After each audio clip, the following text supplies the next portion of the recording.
Hello, hello, quick mic check.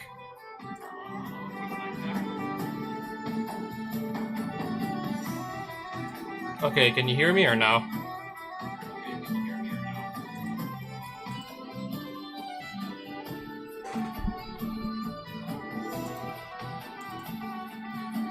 I don't know, like, if my microphone is, like, a little low or something. Might be a little low.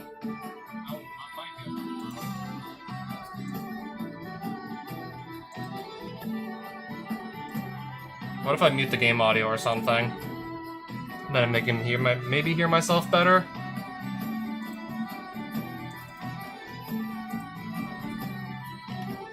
Okay, I'm glad nobody's trying to attack me right now, because I'm trying to just make sure, I don't know, like, my microphone volume isn't too low or anything. Or maybe I just turn my speakers down, that could work too.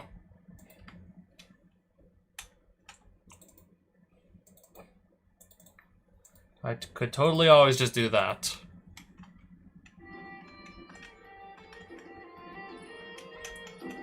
So, I plan to not actually play on, well, this specific Forge save file for that much longer.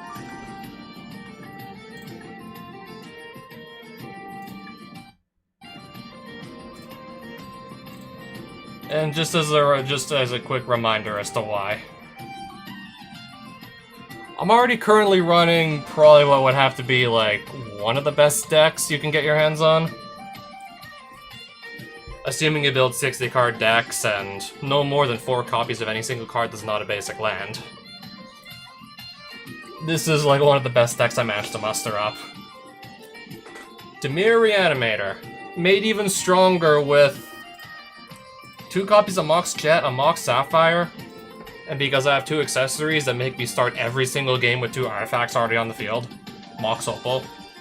Just 2 up, because it's a legendary.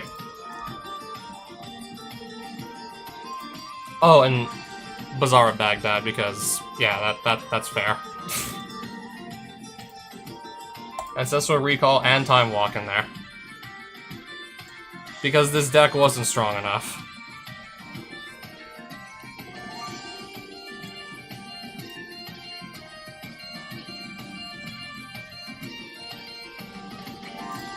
I would still honestly rather trade this out for, I don't know, just more copies of Toxic Deluge. I'd honestly just rather play a board wipe that I could just simply only get rid of my opponent's creatures with. Let's just say I could make everything get on the field go -4, -4. This will still kill most creatures, but all of mine are just have more than 4 toughness. So all of my creatures that just cheat out from the graveyard would just survive a Toxic Deluge at, like, X4 anyways.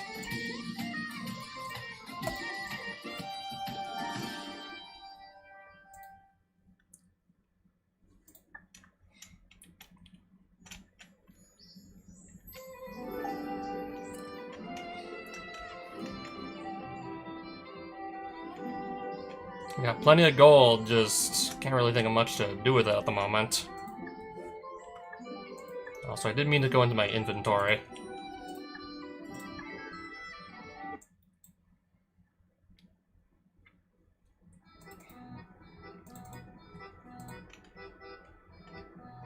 And honestly, just for the hell of it, I still might want to do a few, like, limited events here and there.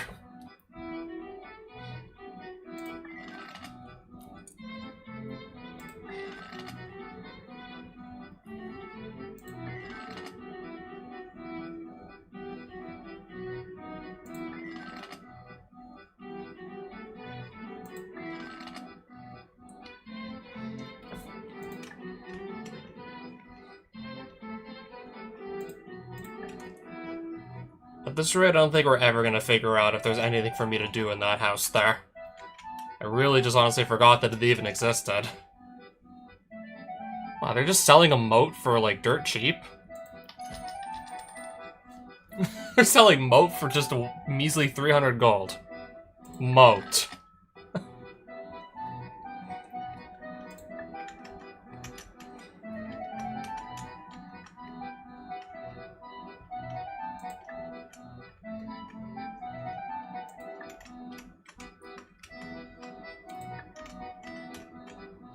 Yeah, so that's basically all slivers. So yeah, speaking of Toxic Deluge, I think they've printed it in Commander. Maybe I should double check before actually throwing my money at this guy.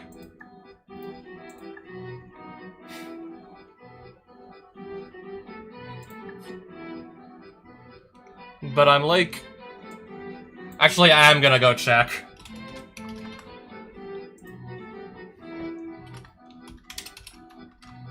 I'm like only like 99% sure that it wasn't 1 point printed in Commander 2013. Okay, there is a Commander 2013 printing of Toxic Deluge.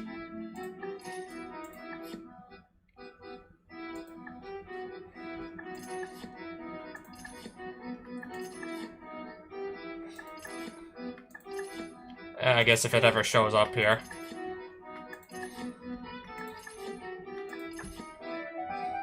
Ooh, I could take Endrick Sar, Master Breeder, whatever that is.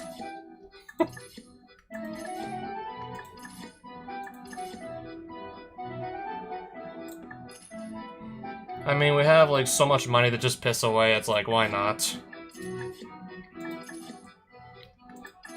Some of them are pretty good cards in here. It's just, sadly, not really looking for these right now.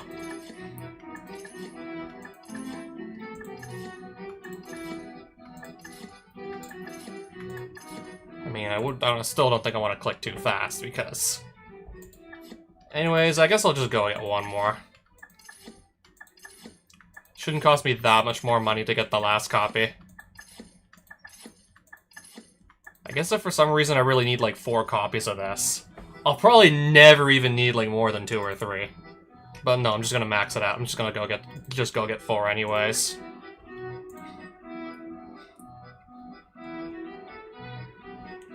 I'm probably not gonna go out of my way to upgrade these Duresses into Thoughtseizes anytime soon.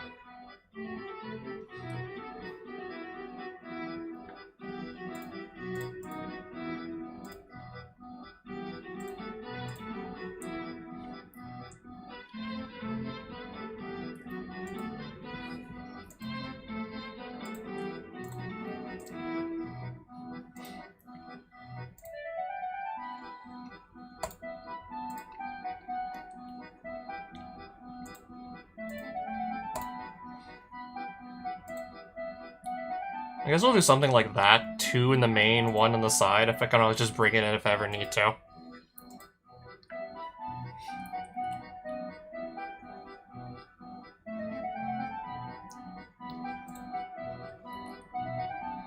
Name a card, exile the top 6 cards of your library, then go from top to bottom, just exile card after card from the top of your library until the named card appears. I can just name something I have like 4 copies of my deck to easily find it. For 1 mana. Highly unlikely? I don't know. Let's just say I name a card I run 4 copies of. Say, like, I don't know. We want an Entomb or Reanimate. Almost impossible, I'm going to literally just exile, like, all 4 copies within the first 6 cards. And also, more likely than not, I'm not going to lose too many cards off the top of my library just to get one of these, so... Why don't we actually just run this?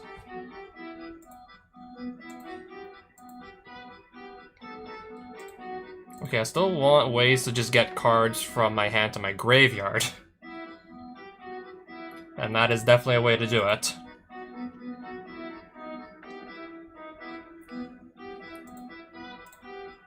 Guess I'll still remove one anyways.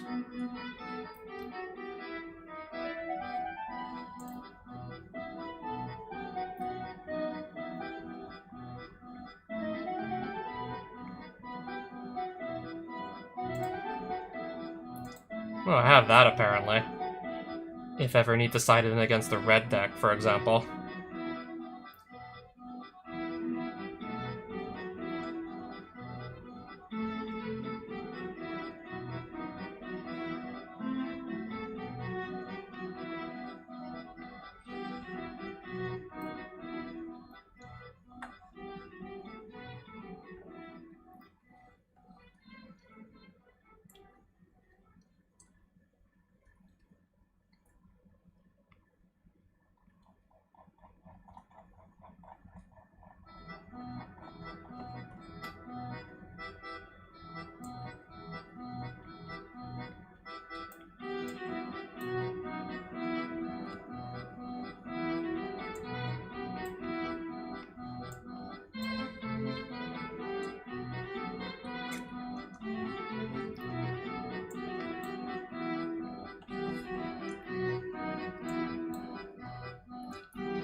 I mean, I'm probably actually never gonna actually run this random card I put into my side at this rate anyways.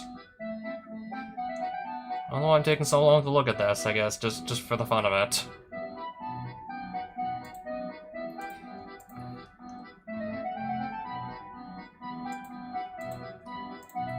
I think this only makes the deck, like, maybe at most 1% better. Having a second Toxic Deluge on hand, maybe even could just, I don't know, put in a third. If I really need even more ways to just clear my opponent's board. And then again, this can be like any card in my deck. Ideally one I have multiple copies of, because otherwise I'd run the risk of maybe exiling all the copies in my deck and then just losing my entire library and thus the game immediately the next turn.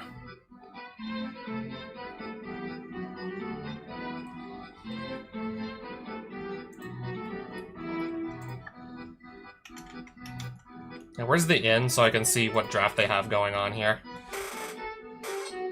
Mercadian Masks block. So all the way back in 1999-2000, I believe, right? Mercadian Masks block.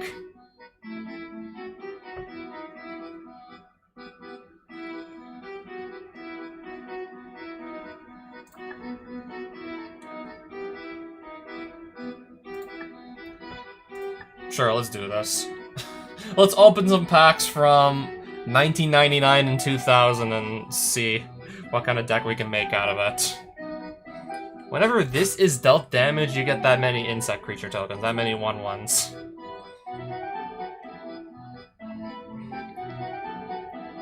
Ooh, flying protection from... I think I played this card in one of my other, like, Chandelure 2016 playthroughs before.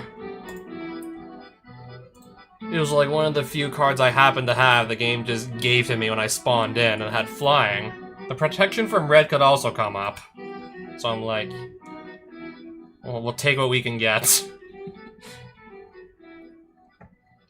Okay, if I believe I already have, like, taken a rebel card. If I want to just, I don't know, start stockpiling rebels. Because this can get like a 2-mana rebel card, which can then go get a 3-mana rebel card, which could then go search for a 4-mana rebel card. Yeah, pretty much then just giving you like free card advantage. Technically that counts too as a rebel card. Giving you just ridiculous card advantage from like a single creature. You play something that costs 1 mana, you can tap it, I guess, the turn after, pay 2 to search for something that costs 2, put it on the field, and then that could have an ability that searches for a creature that costs 3, then puts that on the field, and it just keeps going up the chain. Unless your opponent just keeps killing your monsters. 2 damage to something for 4, okay, you get a 2/2 body for 4 mana. I mean, we're talking about 1999 here. The creatures were nowhere near as good as they are these days. Okay, we're not playing Common Cause. Pretty sure this card has literally never been playable at any point. Okay, if I want to give something haste...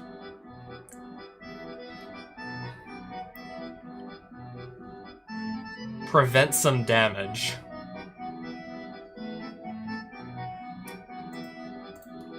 It's like... only does damage to opponents.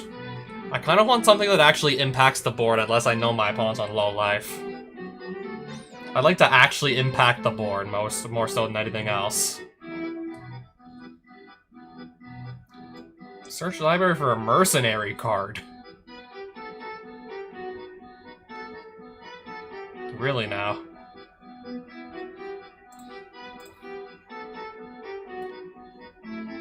The Dark Ritual, I mean, I like the... I mean, of course, Rebecca Guay drew it, so of course it's gonna be good art. Of course it's gonna look nice. And then I just checked to see who the artist was. I was like, okay, it checks out.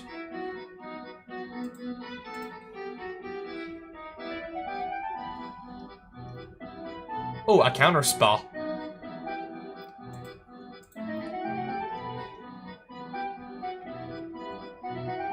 Flailing Soldier, my opponent can just pay 2 mana and kill this thing. I don't know, I'm not personally a fan of playing creatures that literally just give my opponent, like, a free removal spell to get rid of them. Or, oh, this can be a combat trick. Flaming Sword. Also, with everyone else taking all the white and the red cards, maybe I'm gonna have to just pivot to another color at this rate.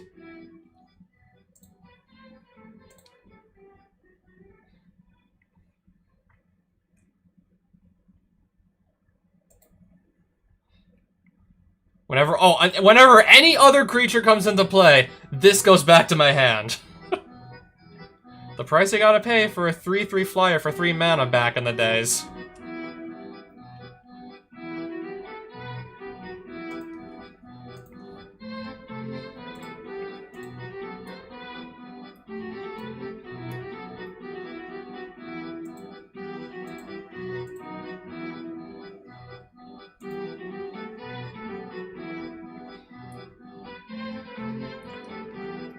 Okay, so that Ramosian Sergeant can search up this Defiant Falcon.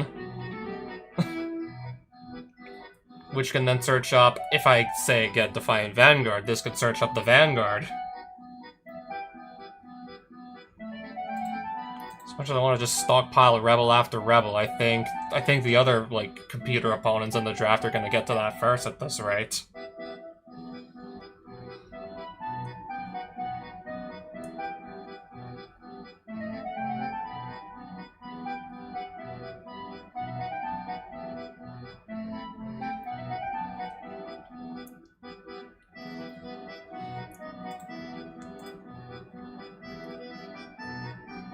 Sacrifice Logbringer, remove target red creature from the game.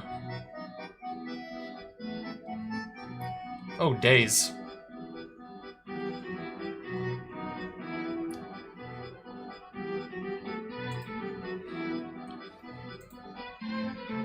I really wanted to play white, though, but it looks like a lot of the other computer opponents are also trying to pivot into white.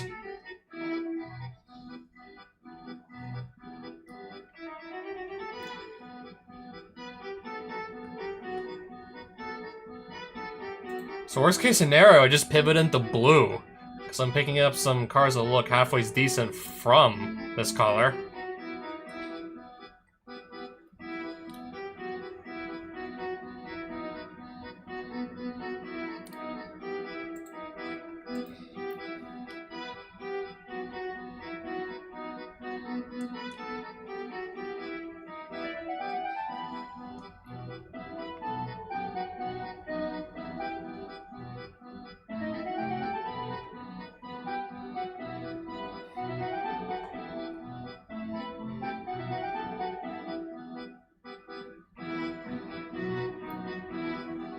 Give something flying, I guess. Protection from red, 2/3 for 4 mana. Ooh, protection from red. Anyways, what else is in here?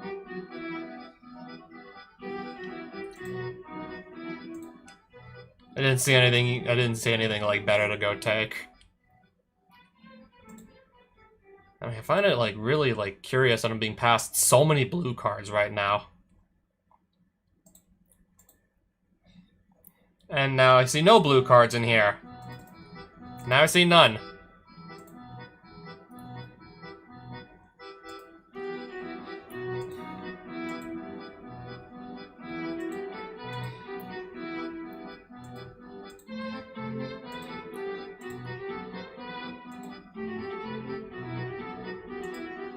This guy might be hard to block depending on the board state. But I don't know. Depends on the board state. And then that's our Prophecy pack right there.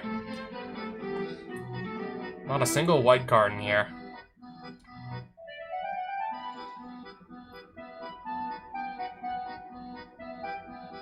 Sacrifice unless you pay 4 mana every single turn.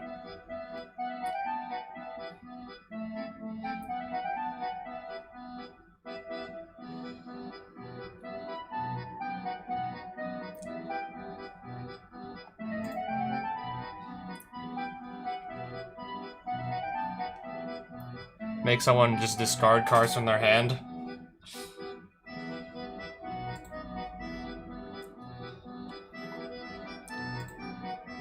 I think I'll just take this so nobody else gets it. Where's the... oh, lightning. So I might just grab that because I can probably kill stuff with it. Whenever this attacks or blocks, every time it attacks or blocks, sacrifice a land. Flying and Vigilance here.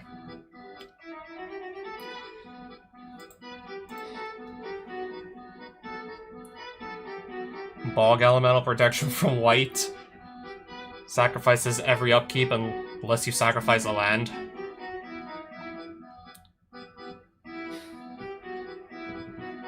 Any player may pay 2 to make this thing lose first strike. Gain 2 life unless that creature's controller pays 2 and this does combat damage to a creature. Oh, another instant speed, like, stat buff. Or do I just take this so nobody else can get their hands on it? So I'm not going to be staring this down.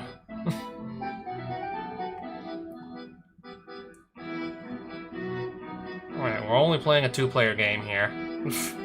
We're not playing like 4 players.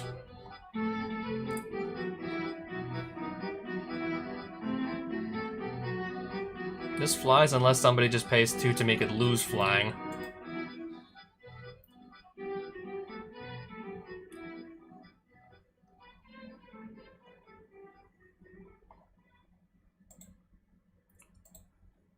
Four mana counterspell. I think I'm just gonna grab this. Whenever a player plays a creature, they return a land they control to their hand. Not sure what we're supposed to really do with that. In limited.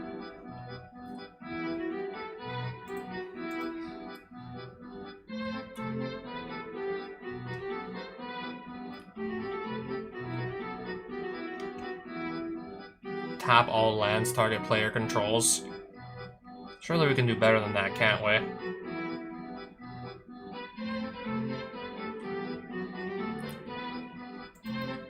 Okay, give something Shroud, and you can also do it at instant speed, apparently. Return some creatures to their owner's hands. At least 1, maybe even 2, if you're targeting, like...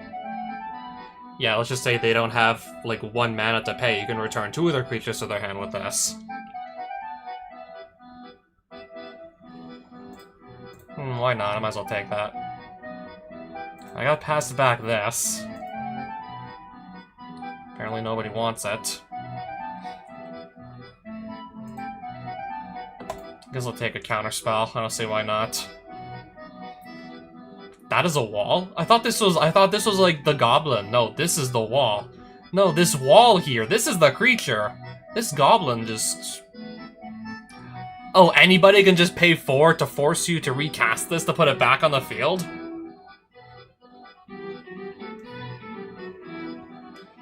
Og hate wall. I hate wall too. They just pay 4 and now I gotta recast this. I hate this wall too.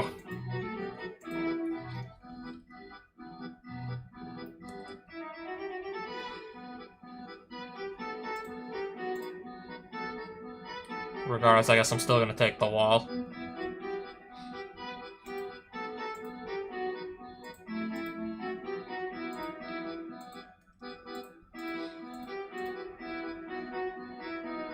What kind of a deck can I even put together at this point?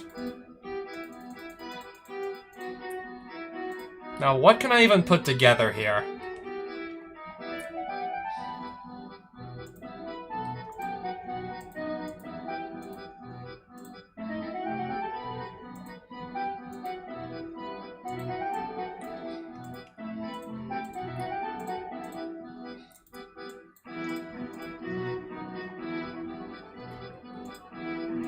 I'm just gonna remove the cards and the colors I was definitely not planning to play.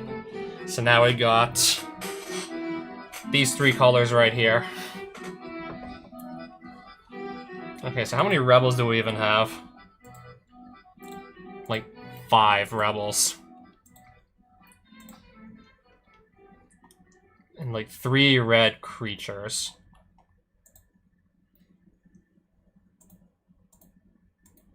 Not even too excited about playing most of these, honestly.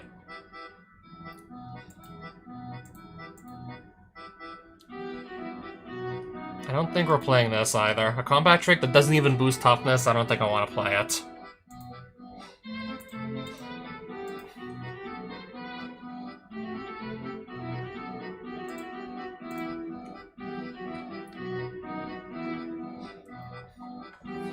I'm thinking just literally getting rid of all the red cards.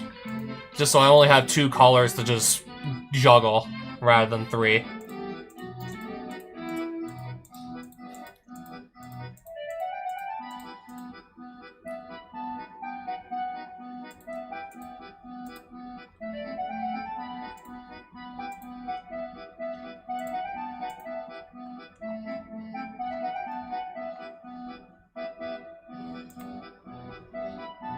Well, I only took like 8 islands, 8 plains, so... Right now I gotta just bump this down to... I don't think we're playing that either. Or this.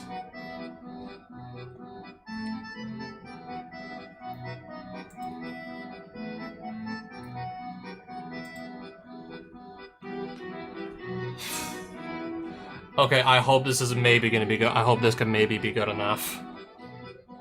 Because... that's all we got.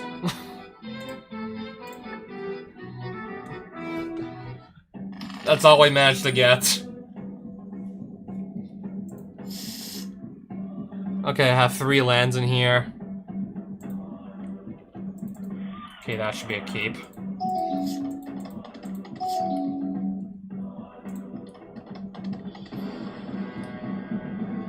Okay, just pass it back to the opponent.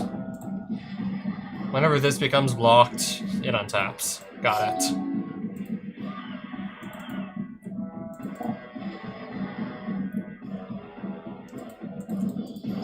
I guess we'll sit behind that. +2/+1 as long as you control no untapped lands. Oh, I have something with protection from red.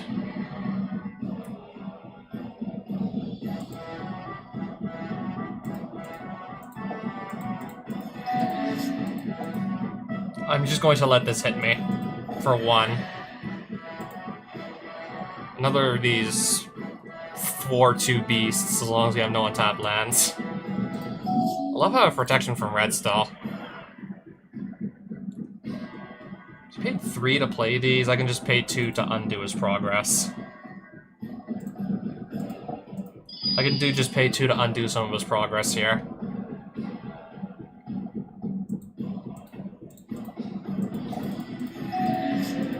That should slow him down. Hired Giant. Each other player may search the library for a land card put into play.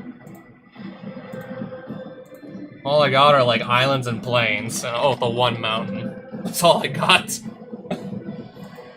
Just all we have are basics. Not that helpful. We got just basically like basics and that's it.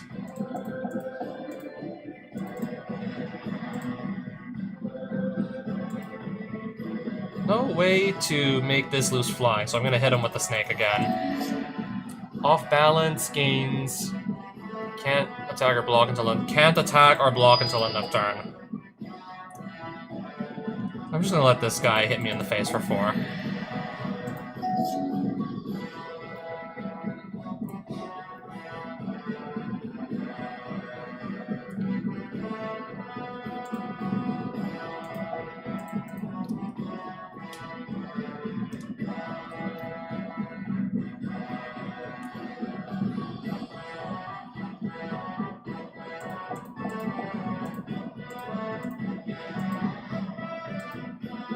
Attack with just the snake again, and pass it back. I'll just counter this thing.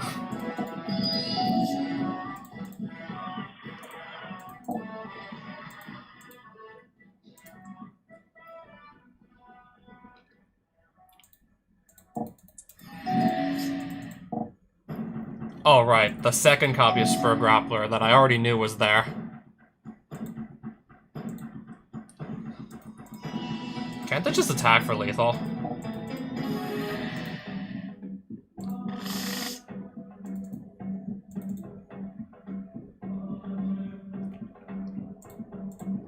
Okay, I'm gonna try this hand.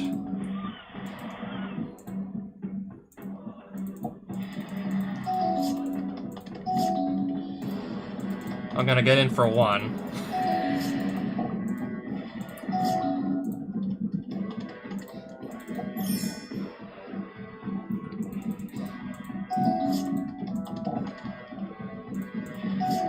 No, not attacking, apparently. Oh wow, something with protection from red. Both his creatures are red. Sacrifice 2 lands! Destroy target land.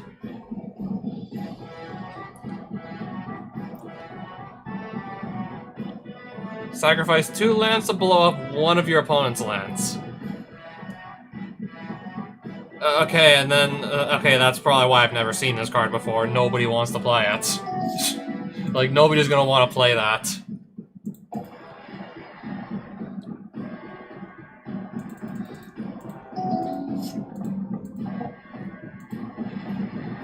Sacrifice a goblin. Arms dealer deals 4 damage to target creature. It can sacrifice itself.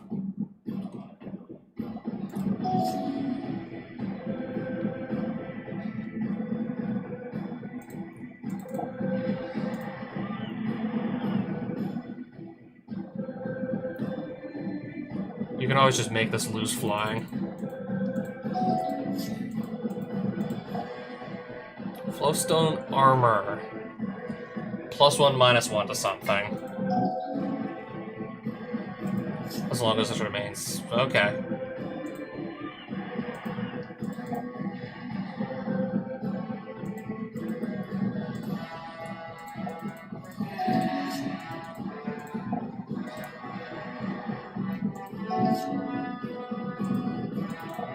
Hopefully this gets to stick around. I can just go pull a few rebels out of my deck, just get free card advantage if it does stick around. I mean, if this wall is smart, it's going to kill this falcon with this arms dealer if it's smart. Okay, I guess not.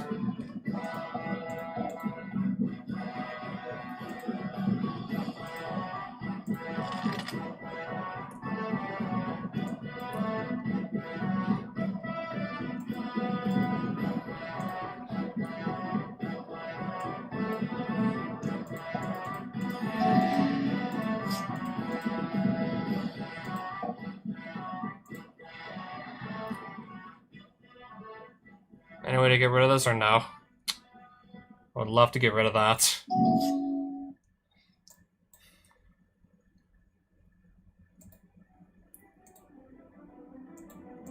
Just to slow that Ramosian captain down.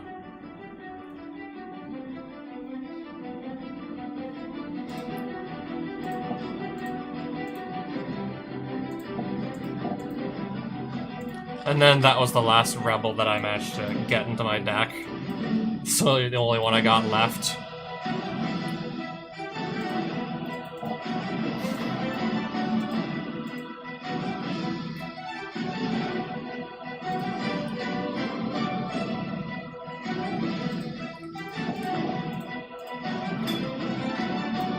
So I can only remove one of these.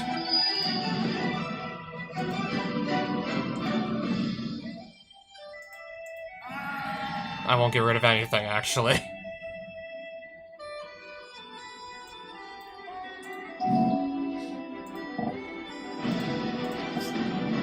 Destroy planes! I still have 6 lands, by the way.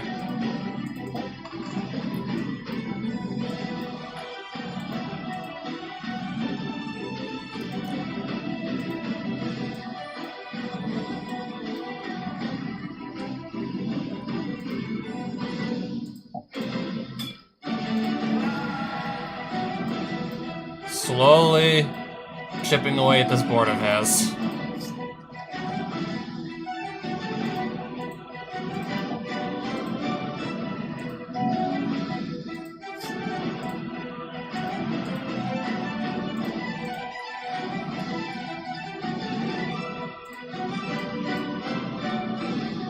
How much damage this is going to be? not enough.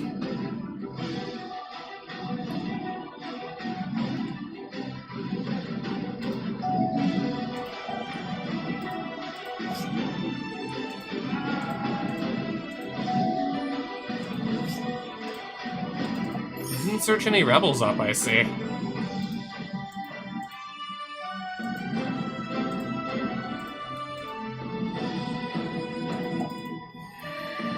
Oh, I thought this had 3 power.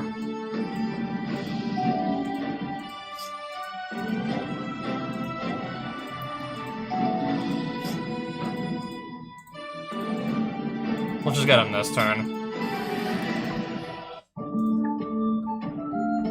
So yeah, round 2 it is.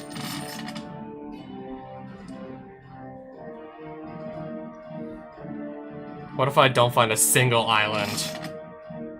Okay, I think this hand's gonna be even worse. Still gonna go through with it because let's just say I don't want to go mulligan down to 5 and maybe see an even worse hand.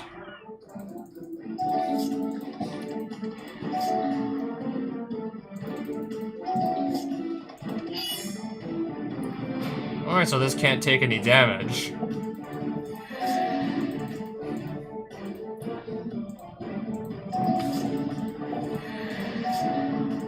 Okay, better late than never, I guess.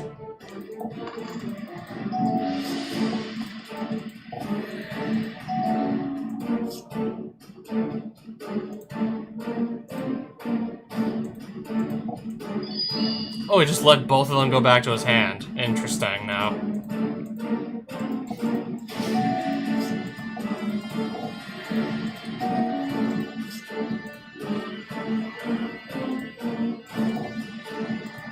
So you're saying I might actually still have a chance here somehow.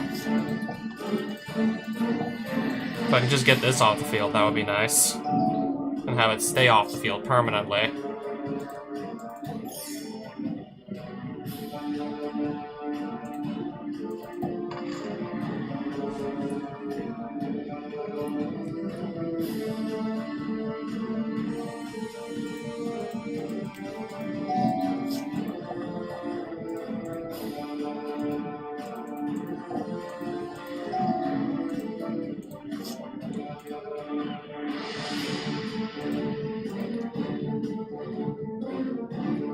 Attack with both of these. Oh, right, you can just pay to make this lose flying, of course. Forgot about that. Forgot about Ribbon Snake having that peculiarity.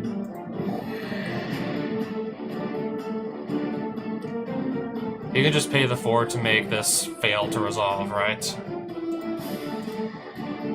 Oh, but I actually get to go search a land, so now I actually have a plains.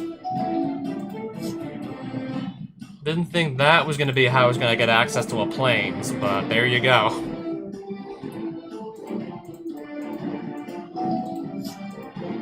And yeah, creature protection from red is going to be really nice right about now.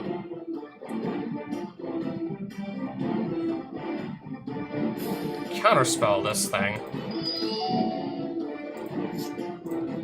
A second plains.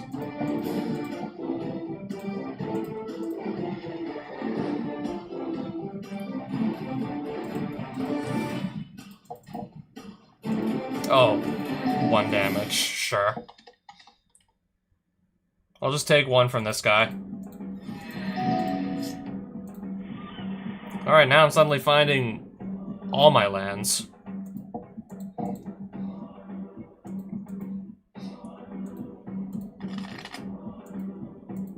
Just because this is holding both of these back.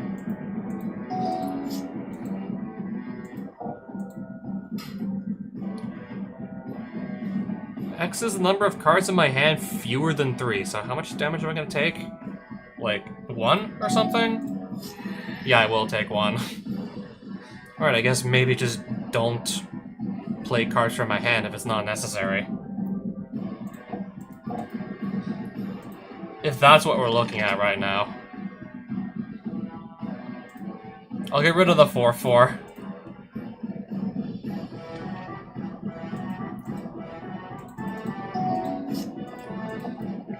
Attacking with this, I see.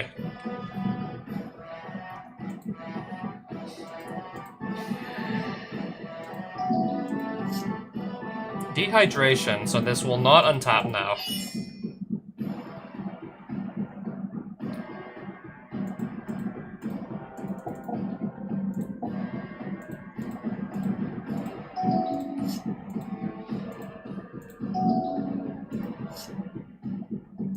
If I need to tap something else down, I can totally do that now.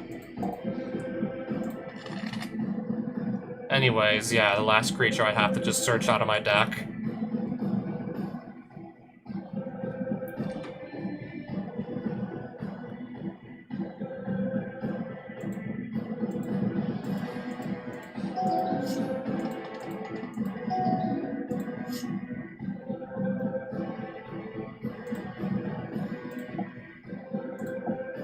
Select a card to discard, and then choose to tap or untap it. Tap.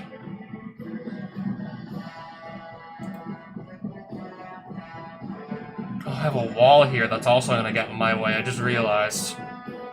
So why did I even bother tapping this? I just have a wall that I'm gonna just bump into anyways, I just realized.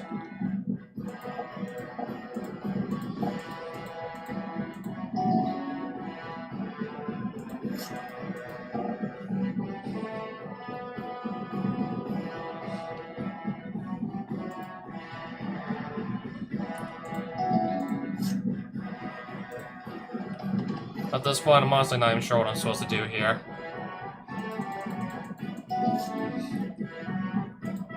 I can kind of just prevent him from killing me too with this protection from red here, but...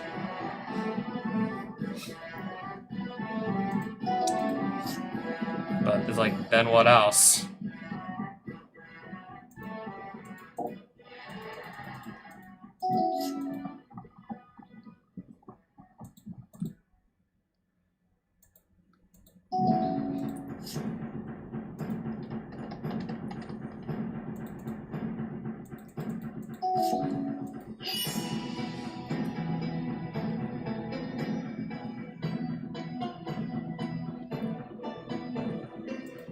Okay, that's if this chooses to attack, anyways.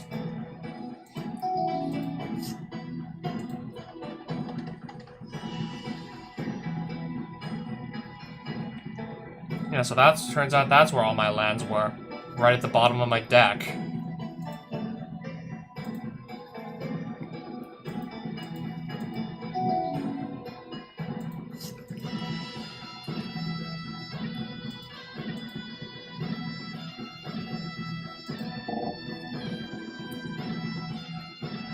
Okay, I can counter this.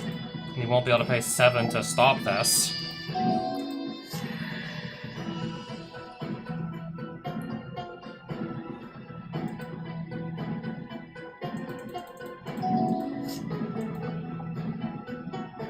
My library is starting to run low.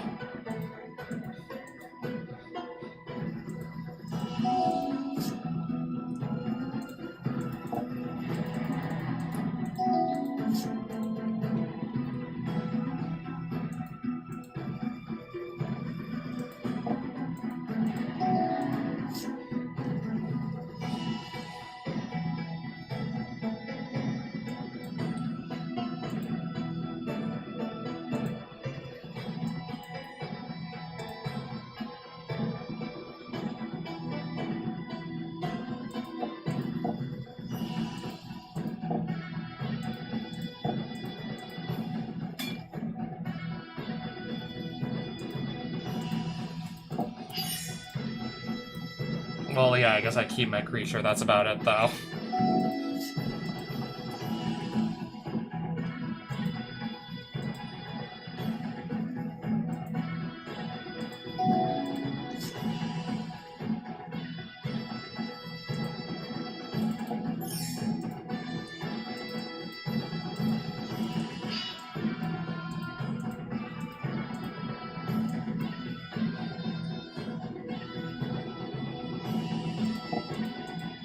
Okay, I got him to 10.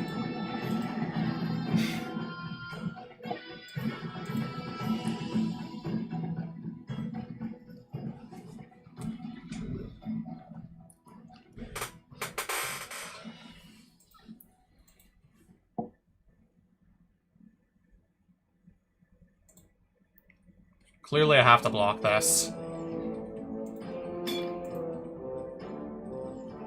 5 damage going here, I see.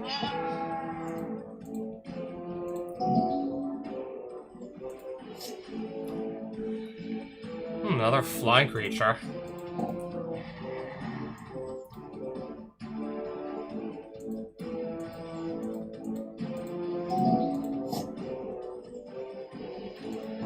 Okay, and now I'm gonna get downgraded to a 1/1 here.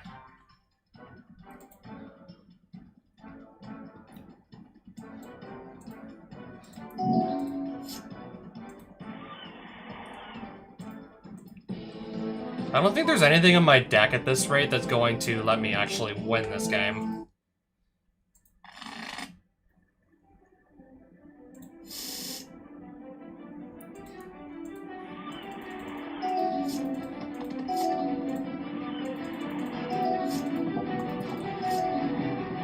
Alright, that Sword Dancer's already back.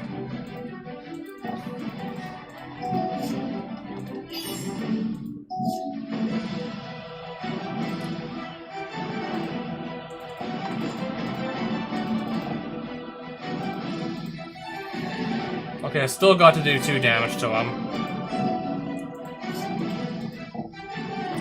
Lightning Hounds. At least this doesn't fly or anything.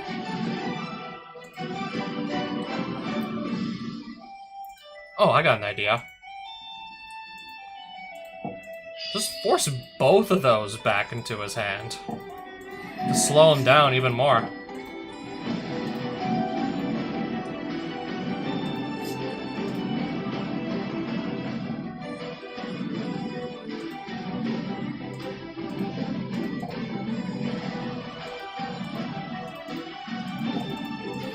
Both of these fly, so yeah, let's take advantage of that.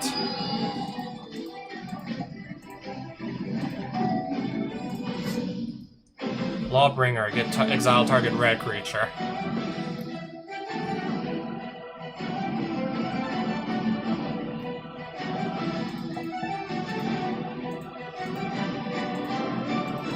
I'll play these 2 first, though.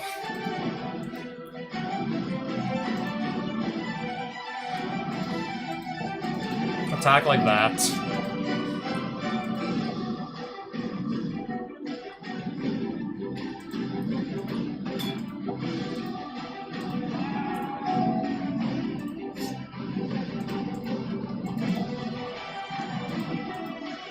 Okay, this can only block flank creatures, but...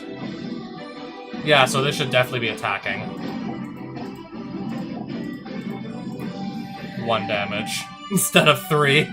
Because of this activated ability here. Thermal Glider.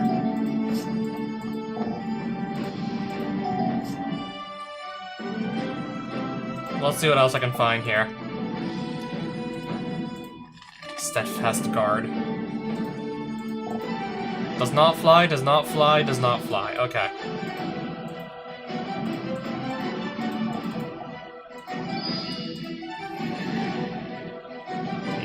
He had something to save himself. Prevented 4 damage.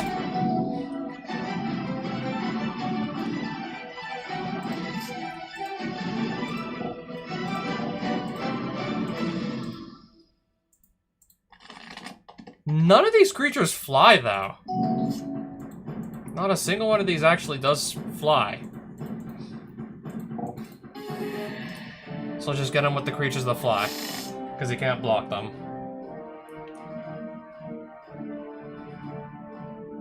Keep this hand also.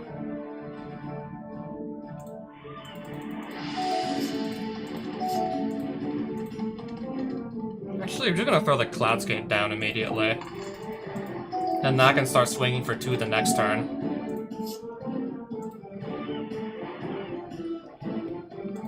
Not this turn, the turn after I can just go search up another Rebel card with this.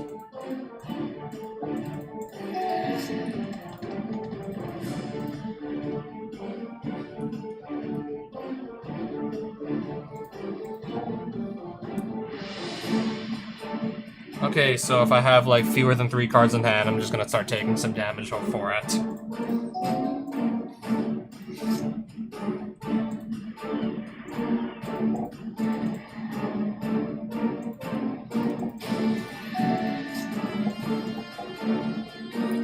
Oh, that's a 3/4 now, I see. I'm just going to let that hit me.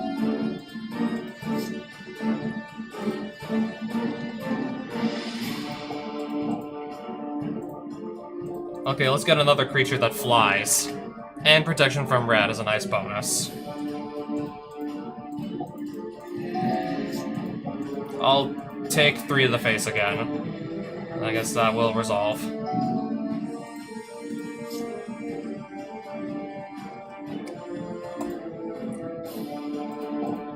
That will not untap anymore.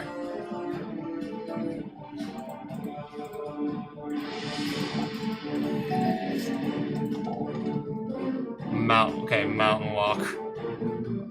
I'm not playing red. If I draw my mountain at this point, I was just not gonna even bother playing it.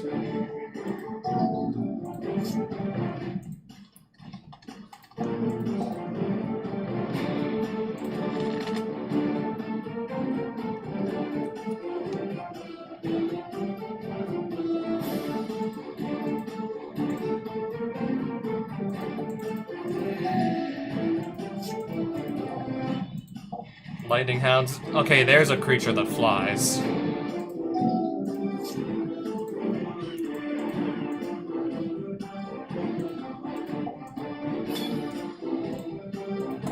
Nice little combat trick here. Save my creature. Combat trick.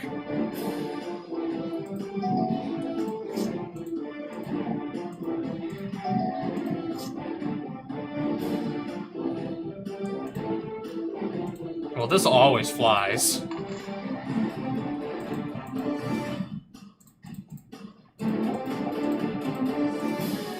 Got him still. Still got him. One more round? Yeah, let's just see if I go undefeated and then just get to keep my deck.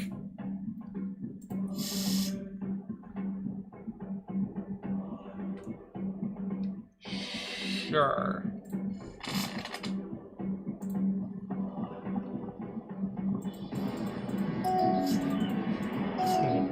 Yeah, just wait until I just show that I'm not playing red. You'll see sooner or later that I'm not actually even playing red in the first place.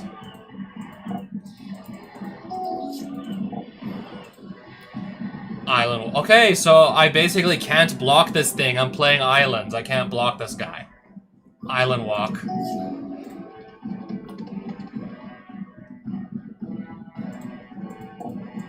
In that case, let's just attack with this if it's not going to be able to block. Whenever Wind Scouter attacks or blocks, return it to its owner's hand at end of combat. And then we'll just have to keep recasting it over and over just to get back on the field.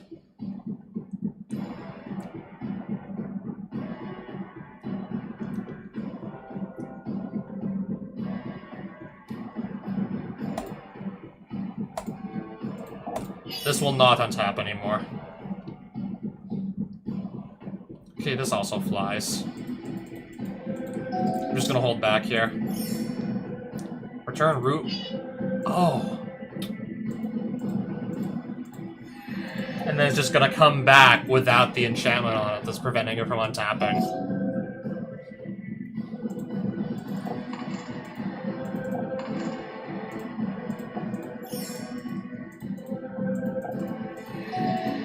I got a bunch of evasive creatures too. 2 can play at that game. Sacrifice a land, coastal Hornclaw gains flying until end of turn.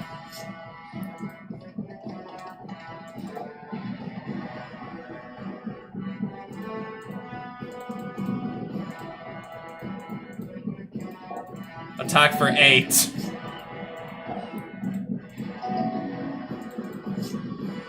Planes, that's it.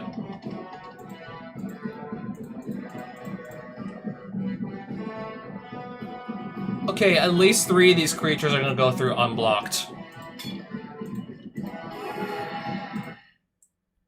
So yeah, he can't even survive that. He can't even survive that combat. 2 lands and 5 spells. I'm still gonna try this anyways.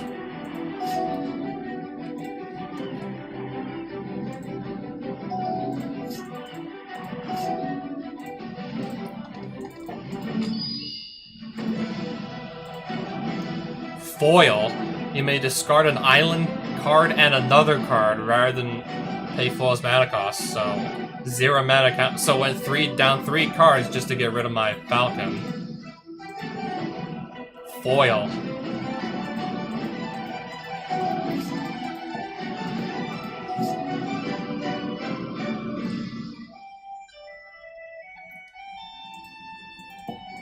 Now I'm just waiting for my 3rd land to come along. And it's not coming.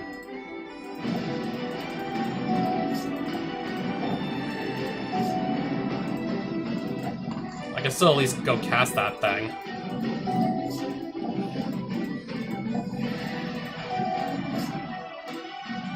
Okay, better late than never, I guess.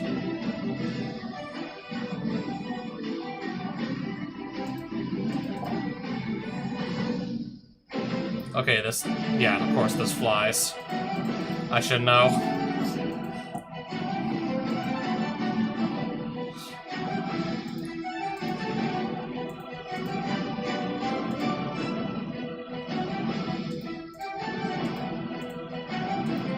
I didn't choose blockers, right?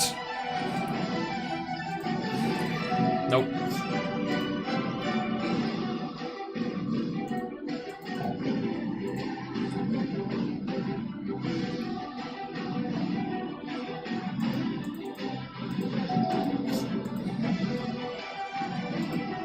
Can't block that anyways. Ugh, another creature.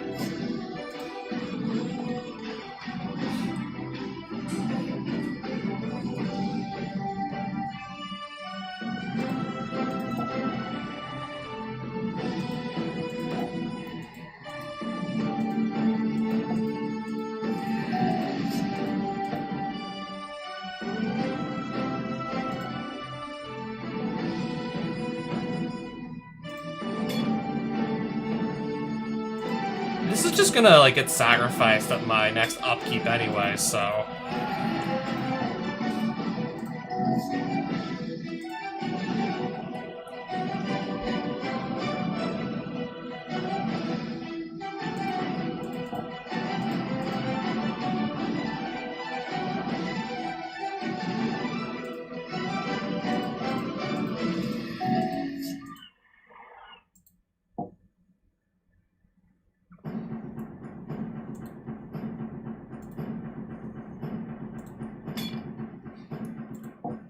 loses flying.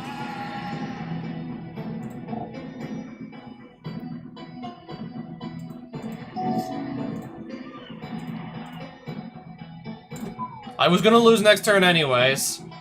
I got a Rootwater Commando I literally can't block because I made the mistake of playing blue.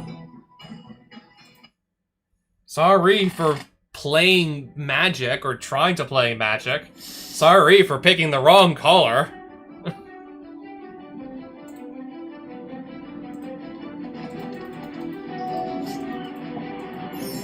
And not having any removal to deal with the creature that I couldn't block. Sorry for deciding I want to play blue tonight.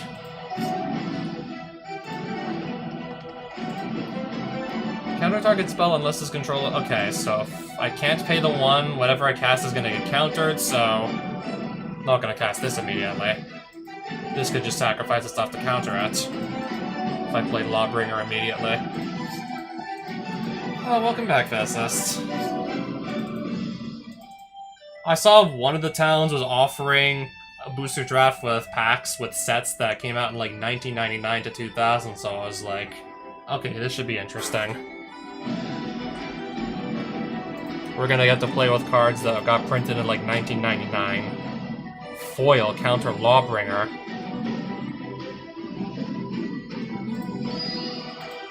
Okay then. Stinging Barrier deals 1 damage to target creature or player. So this will just die from Stinging Barrier.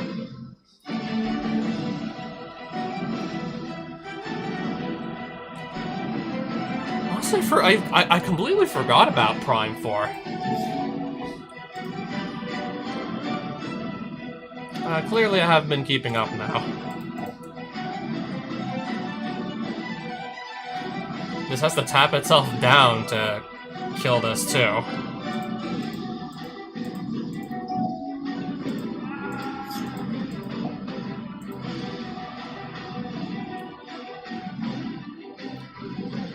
Okay, remove cards in my deck from the game. In my deck, though. Cards that weren't in my hand or, like, on the battlefield anyways, it's not impacting my board in any way.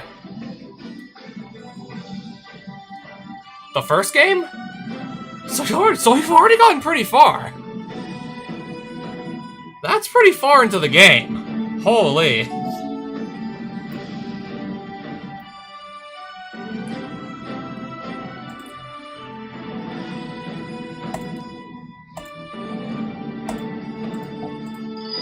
Okay, he's just gonna let both the creatures get bounced back.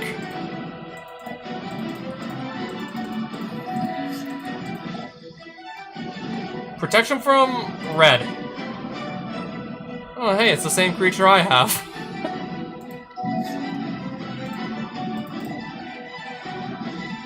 Maybe the halfway point. It feels pretty late, and then there's like, okay, there's this like massive fetch quest for all the artifacts. You probably won't be done that, even by the time you get through, like, all the Phazon Mines. They're still like, oh yeah, the massive fetch quest.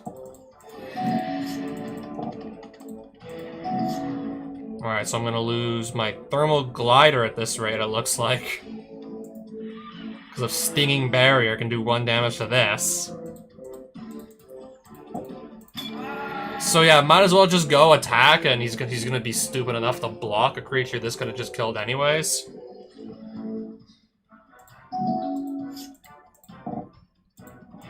Okay, the bird that can give itself flying by sacrificing a land.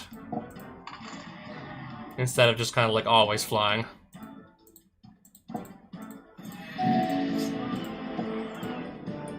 I'm gonna let the bird hit me, I still have 18 life.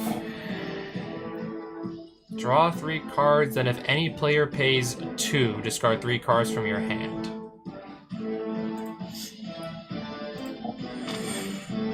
Gosh. To also draw 2 cards.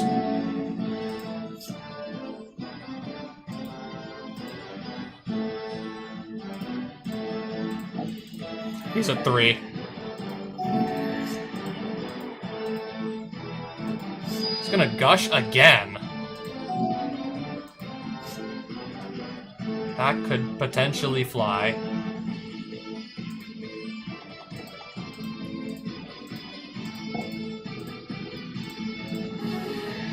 He didn't even block. He gave the Hornclaw flying and didn't even block my 3/3. Or even my 2/2. He didn't block anything. He could have just blocked the 3/3 just to like stay in the game for 1 more turn. Try and find an answer to Cloudskate or put down another flying creature or something with reach. But no, I guess it just makes my job easier.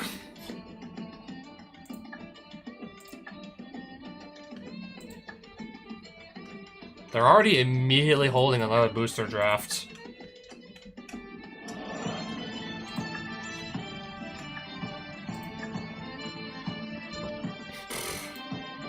Can I just get to my rewards?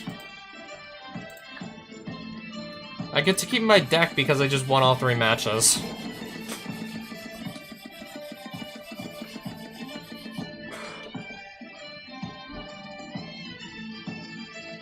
That's... I wouldn't say, like, old school Magic, but that's pretty far back. We're talking, like, 25 years back.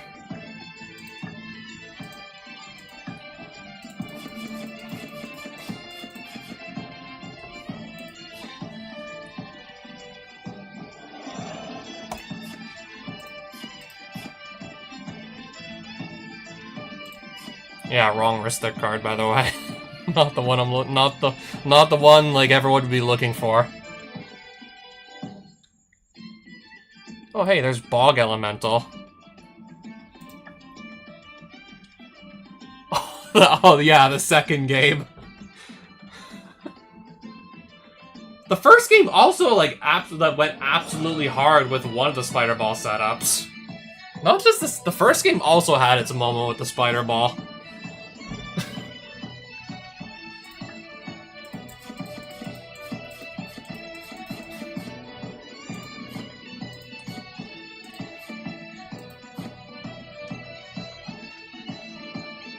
This may hurt a lot. This looks like it will hurt a lot. Predator flagship.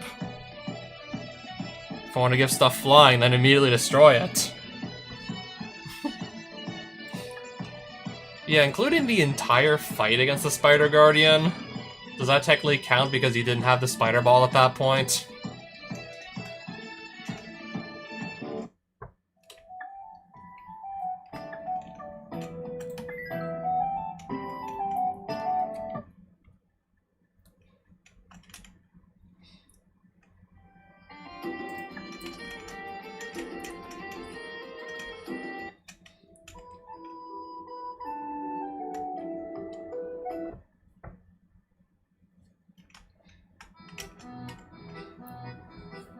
White booster packs. Not gonna lie, I just kind of want to see what's gonna... I want to see what I can pull out of these. And I'll just buy 4 more.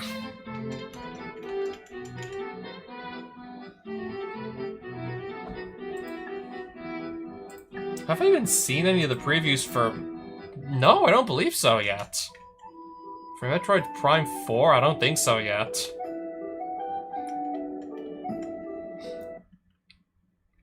Samus driving a motor... Wait, you're not kidding, right? Like, Samus really driving a motorcycle?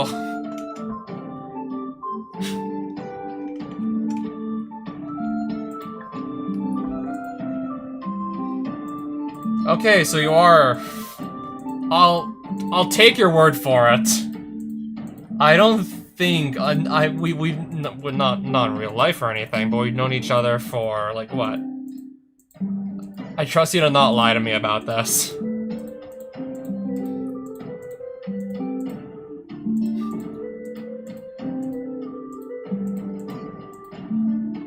I already have 4 copies of Force of Will anyways.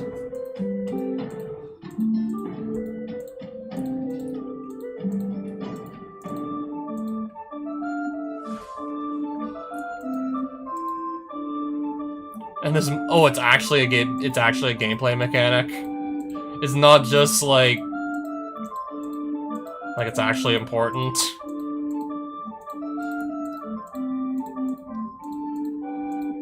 It's not just there to like help promote the game or thing. Like they're actually gonna like use the motorcycle. Not just a one-off thing.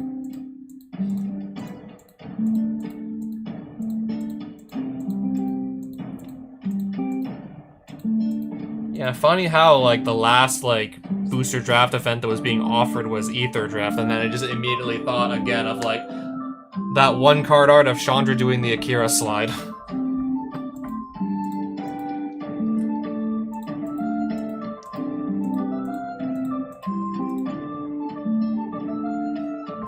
Not playing Yu-Gi-Oh! While on motorcycle. Not like Yu-Gi-Oh! 5Ds. I was about to say they're feeling the flow, but no, that's Yu-Gi-Oh! Zexal, I believe. That's another Yu-Gi-Oh! Series. Somebody's feeling the flow.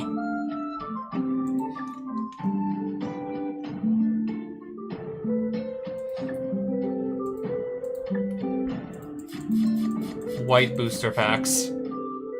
Okay, if I really need to deal with any pesky red decks, that would have been decent earlier on, for sure. That would have been very playable against, like, a red burn deck, for sure. Not bad.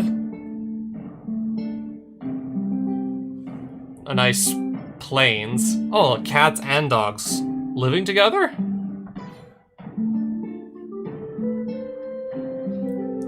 How come I've never seen this plains before? It must be like some rare, like, secret lair drop or something that I never picked up.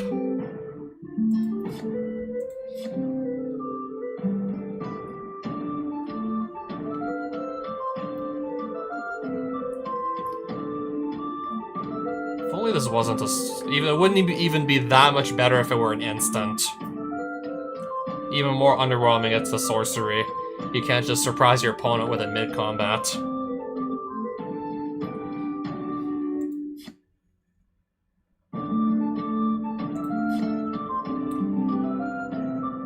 I gotta turn my head to read this split card here.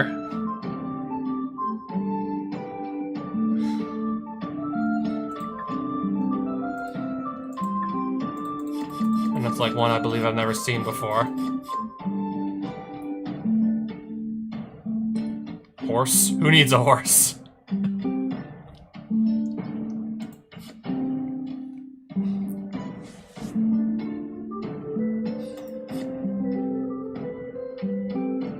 Okay, these are the 4 heroes from Final Fantasy 1, right? Oh, Final Fantasy 3?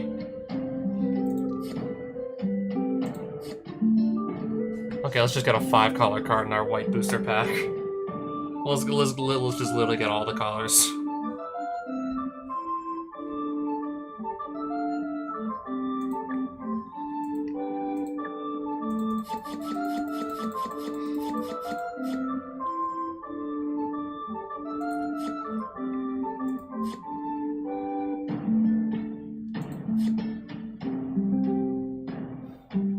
Yay, another split card.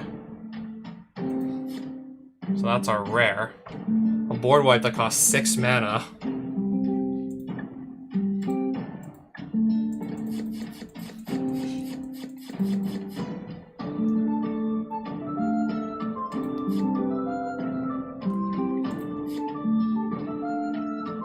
Not too shabby. Soldiers who control get +1/+2. Not really trying to build a soldier deck though at the moment.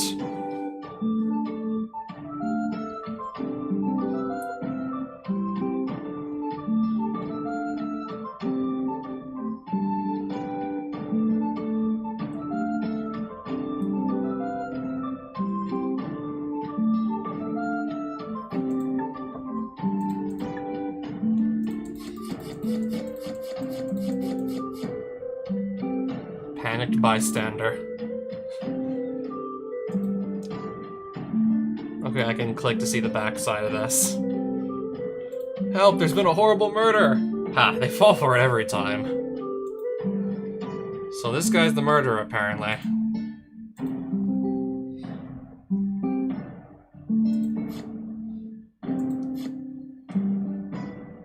Oh, one of the planeswalkers with only loyalty ability is the down tech. One of the uncommon planeswalkers from War of the Spark. Not bad.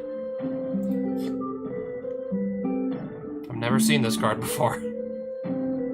Whenever you play a legendary land or cast a legendary spell, you draw a card and you lose 1 life. Alright, so a legend matters, like commander, potentially.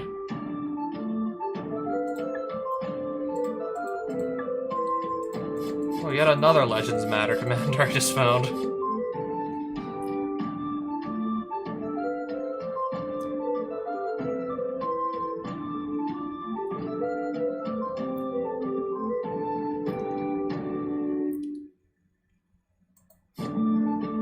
Another copy of Flicker Wisp.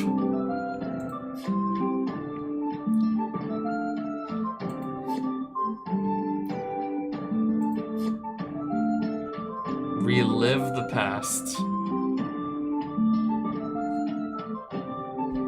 7 mana though, that's a steep cost. 7 mana for this thing.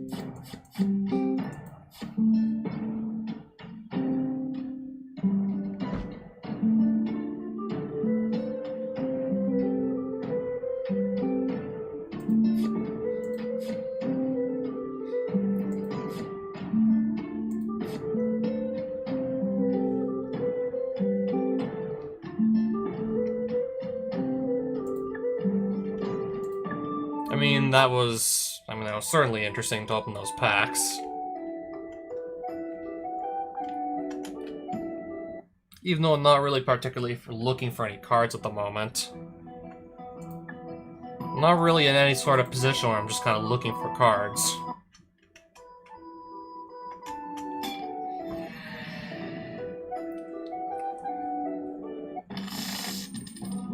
Yeah, just to show you what I mean by this, I'm just gonna pull out, yeah, the deck that I actually just used, like the constructed deck, the one that I actually put together.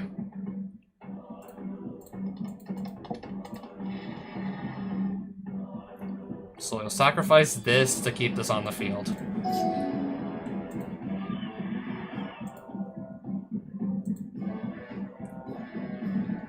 I'm gonna do careful study. Draw 2, discard the creatures, and then pass it back. I took 3. Animate Dead will bring back Archon of Cruelty. I'm gonna summon this on the second turn. Force him to sacrifice a creature, discard a card, and lose 3 life. And then I'm gonna draw a card and gain 3 life.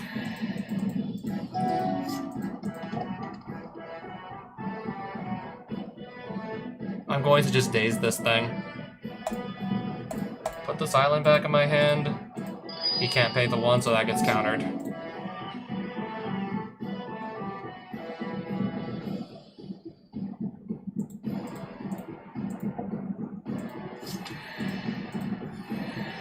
And then I'll just pass.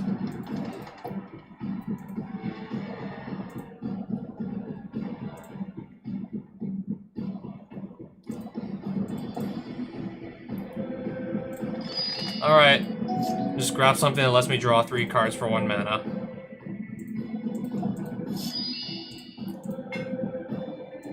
Okay, I can reanimate. I'll probably just bring back my own creature.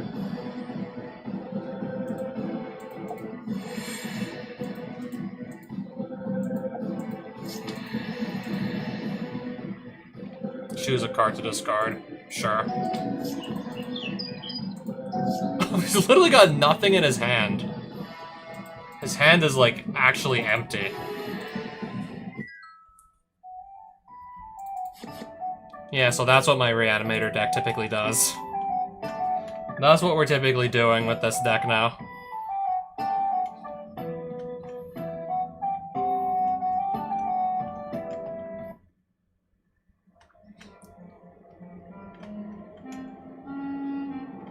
Yeah, normally it'd be, like, on the hunt for treasure if, I don't know, actually needed any treasure.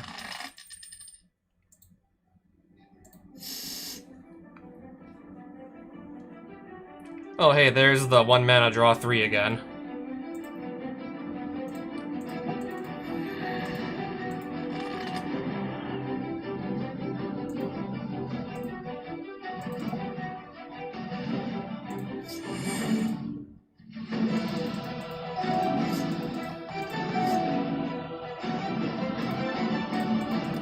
I'm gonna definitely Swamp Cycle here.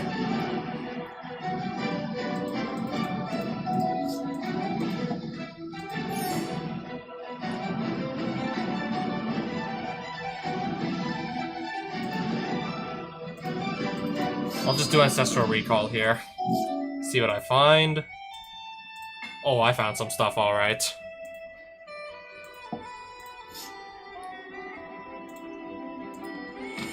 Animate Dead. Beatraxa. Look at the top 10 cards in my deck. For each card type, put a card that type into my hand. So just like that, I'm gonna go +6 here.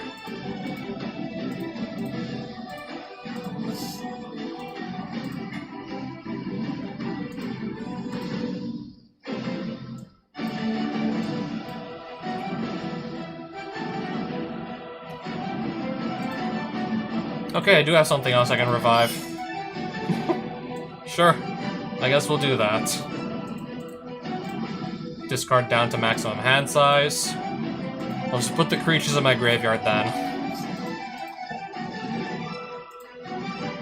Keep in mind, this is like literally like all on the 3rd turn of the game. like, third or... No, I think now I'm on my 4th turn of the game.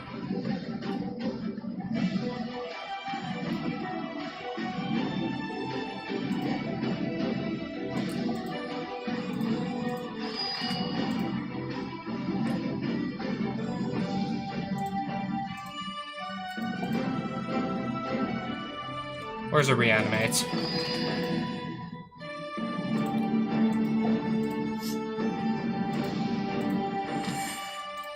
Sure, Mox Sapphire.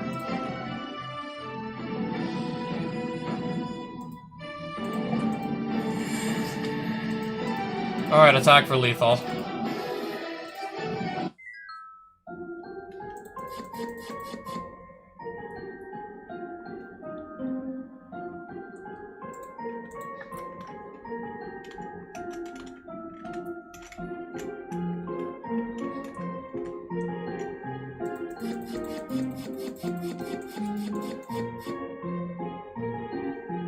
Tariff. Each player chooses a creature with the highest total casting cost they control, then pay an amount of mana equal to that creature's total casting cost or buries the creature.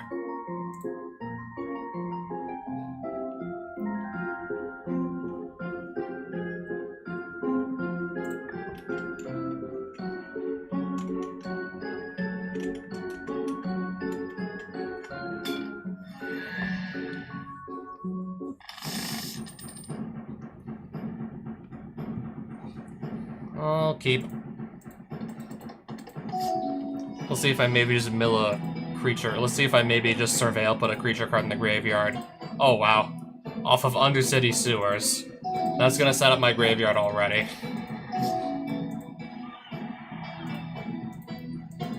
We've already set up our graveyard.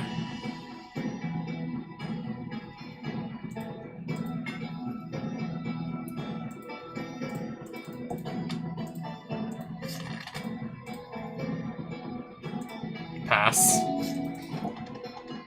Sure. Just a mana rock that makes white. Sure. I'm gonna brainstorm. And look what I just found.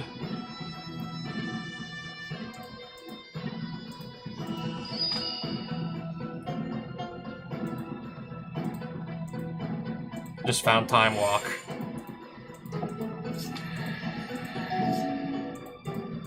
And now, yeah, I just take an extra turn. And just like that, the game's over.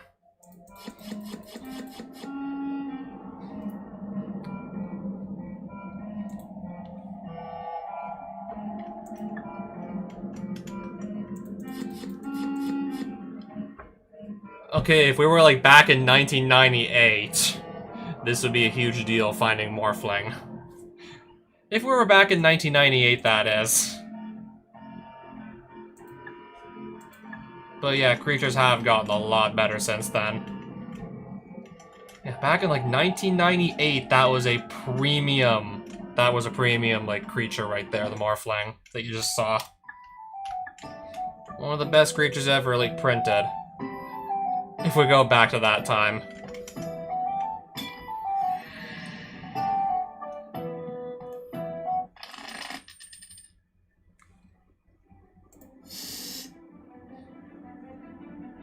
No lands in here.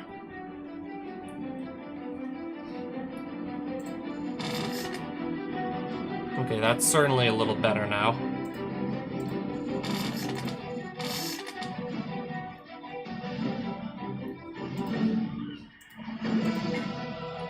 Now I do still have to find a way to get some creatures in the graveyard.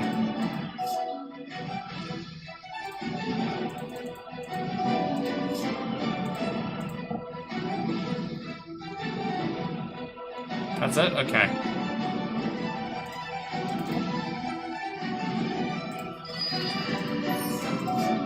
I can draw 3 cards off of this thing.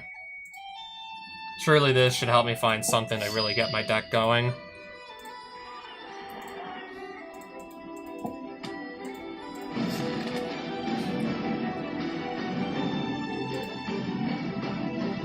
No, I meant to click on the reanimate.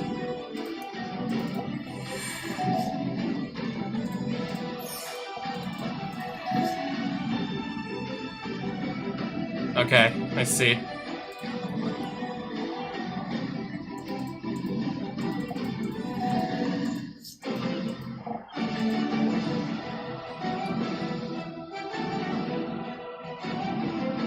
Okay, if you're gonna target me with that, that's probably gonna help me more than it's gonna help him.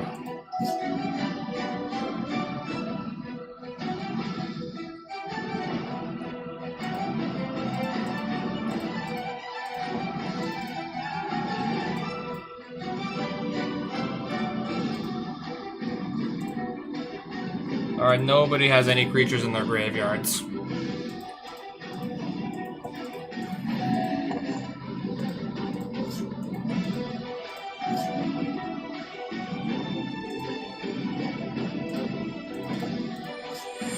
Oh, I found a Daze. I found another counterspell.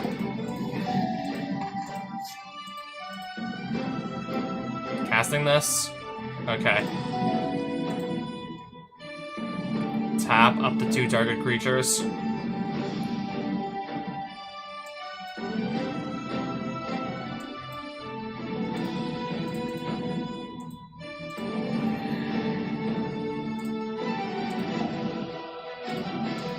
I'll just counter it then.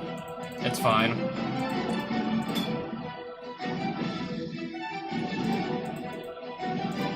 Can only get rid of one of these creatures, can't I?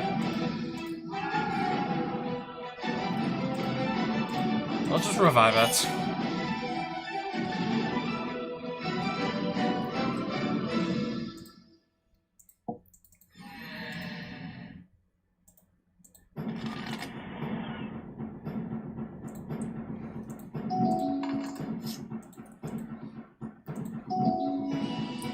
Tap this again, I see.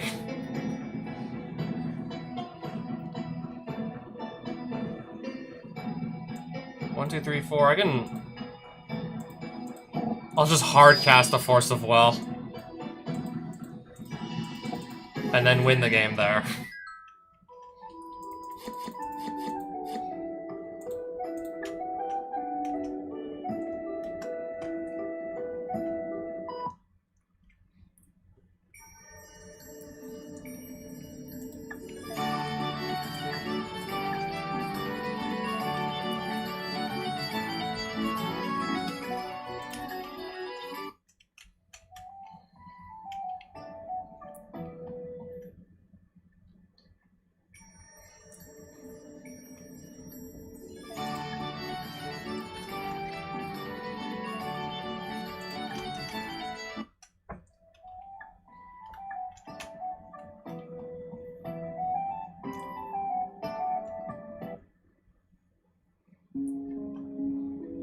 Okay, I believe I've probably been to a monastery that looks like this before.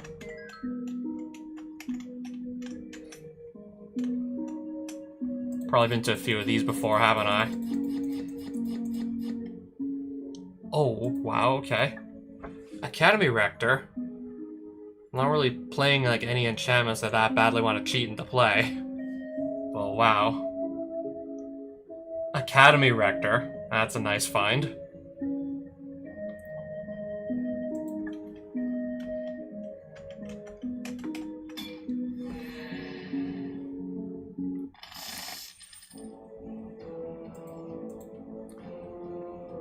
Keep.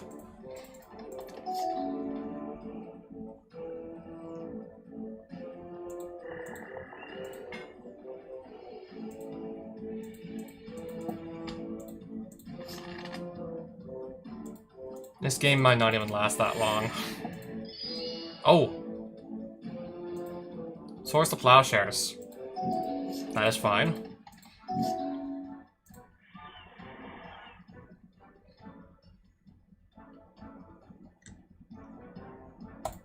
Sure, just... we'll do careful study.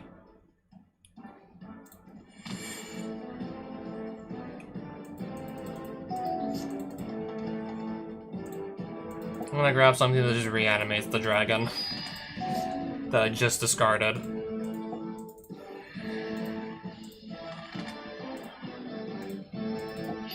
See if this can actually connect and do some damage. There we go. Wrath of God, destroy all creatures that can't be regenerated. I don't have a blue card to pitch to this, so... yeah, that's gonna resolve.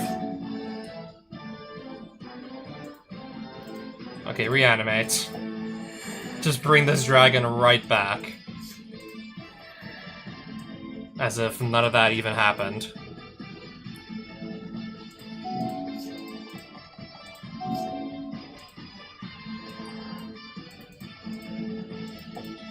Draw even more cards. Sun Titan. Can you pay the 1? You cannot pay the 1.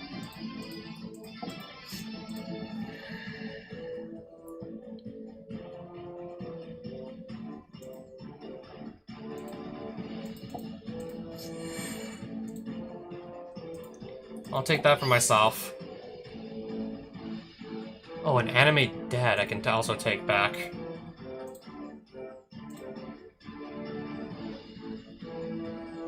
Let me guess, there was like no target for it, so it failed to do anything?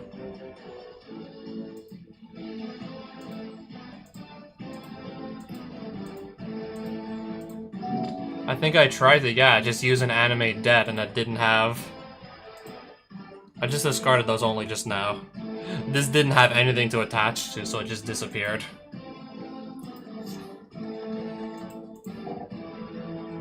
When Bulwark Giant enters, you gain 5 life.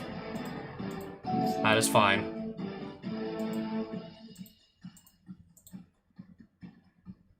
On attack declaration, bring back Animate Dead. And now I have something to actually attach it to.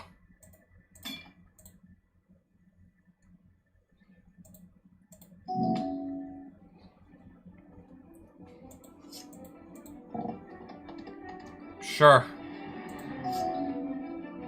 Bizarre Baghdad.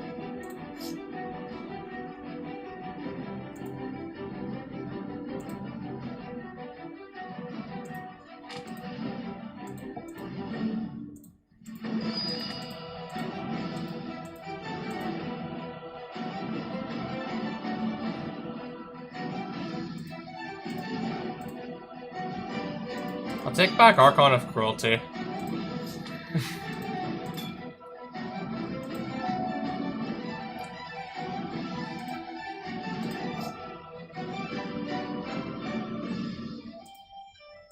Okay, now I have a blue card to pitch to Force of Will. I'm definitely gonna do that.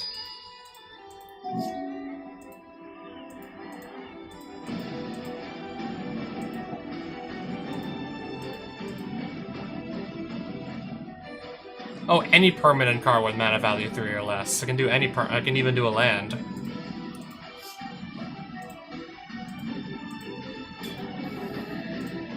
Got him.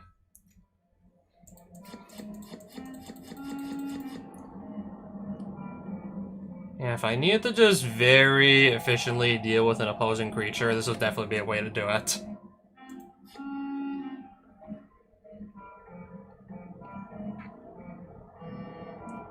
Oh, speaking of doing things, well, actually, this would not really be doing things efficiently. 11 mana to play this. Now we're on the complete opposite end of the spectrum here.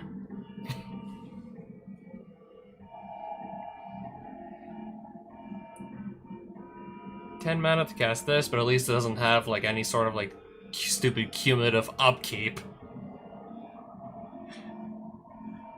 And it's got even better stats, and it also has the trample. Even better stats, easier to cast. 1 less mana. Okay, this is like assuming nobody's attacking you. If they attack you, then it costs even less mana.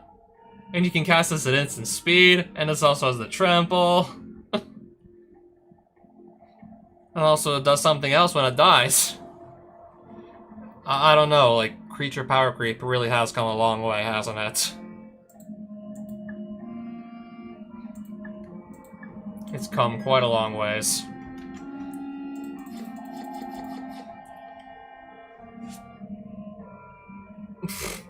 Avacyn and Gristlebrand. Lost Jitte.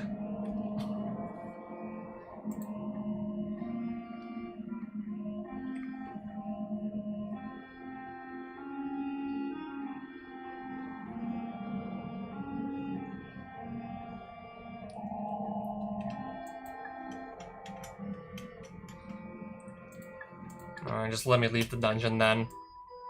I did just about all I really wanted to do in there.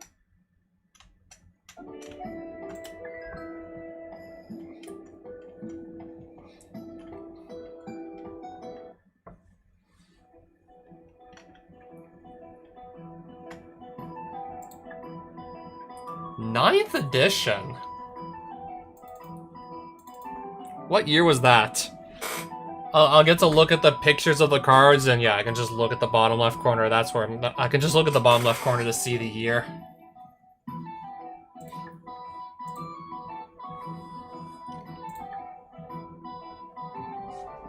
That's also pretty... I know that's also pretty far back. Far back as in, okay, 2005. Okay, this is only like... roughly 5-6 years after Masked Block.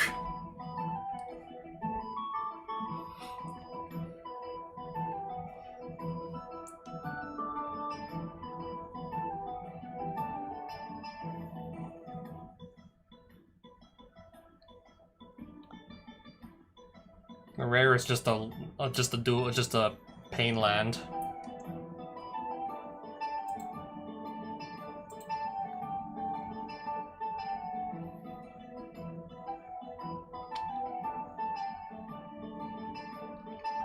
Alright, a flying creature. Considering just how well that worked for me the last time.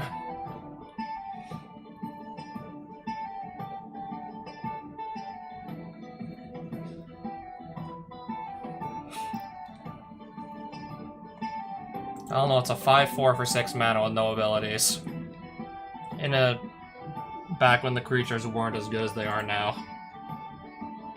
Especially in Limited, where you're even more limited towards like what you can pick. Oh, a mana leak. I'll take a mana leak.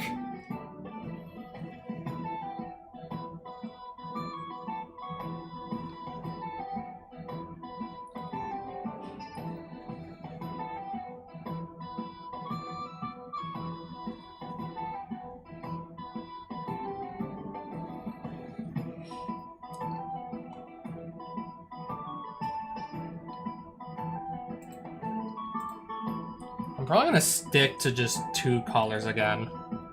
Especially since I'm not really expecting much in the way of mana fixing here.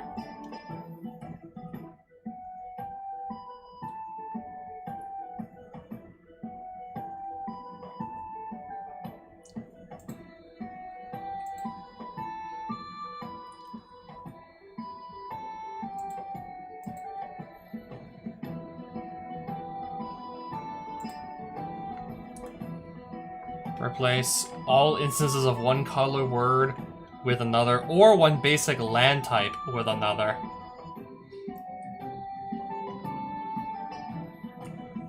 Looks to be a little too situational, I think, especially for Limited.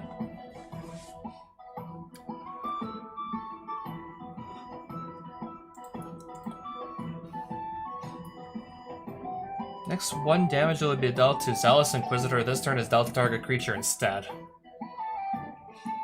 If I can just funnel mana into this to redirect damage. Still gonna take it, though. Flying and Vigilance.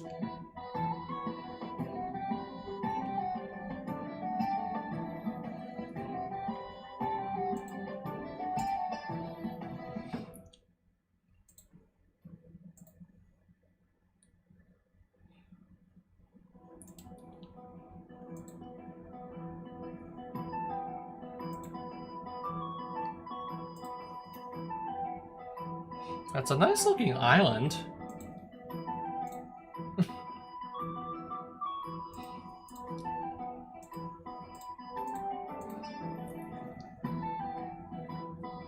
Okay, 2/2 for 2 that flies. Straightforward and simple, effective. Straightforward, simple, effective, evasive creature. We'll take it. Ooh, Pyroclasm. If it was actually trying to play red, though. Maybe take this so it doesn't get used against me. Or take Mana Leak to counter Pyroclasm later.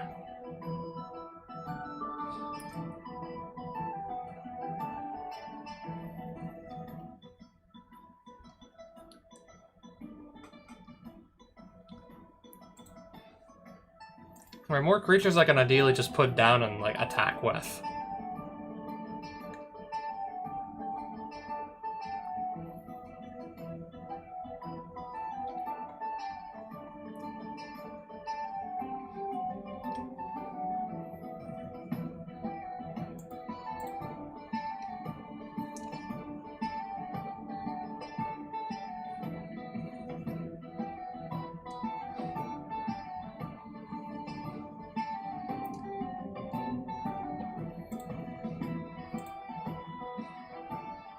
Nope.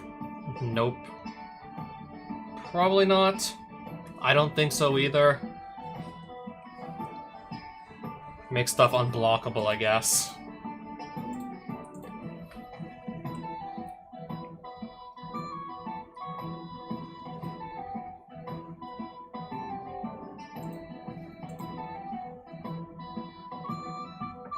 Okay, at least you can play 3 mana for this. All creatures you control get only +1/+1 for 3 mana.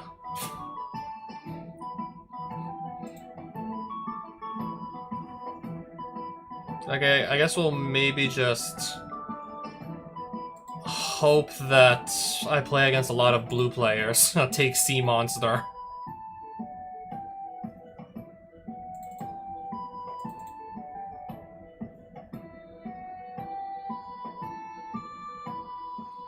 You know what? +1/+2.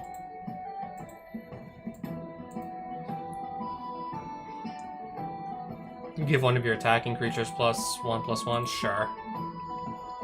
Just by tapping that thing down.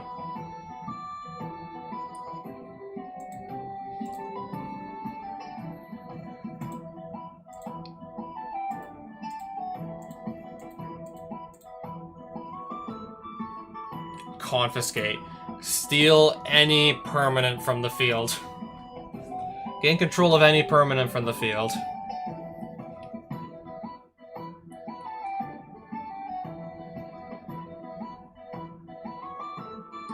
Three damage to any target for just 2 mana. Well, I've already, like, made it clear that I want to just play white and blue.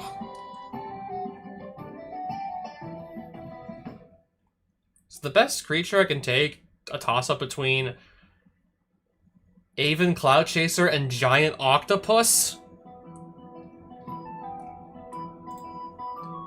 I don't know, maybe if I need to get rid of an enchantment or something. If my opponents are trying to get rid of my land cards in Limited, they're typically not trying to do that. We're not typically trying to do this in Limited.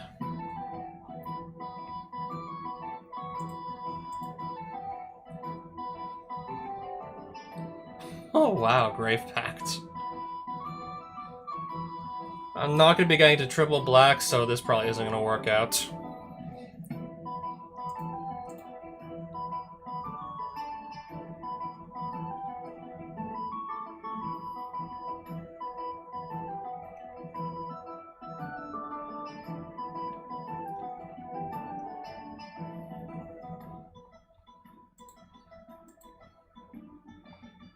Maybe just to stop somebody else from getting this Foul Limp.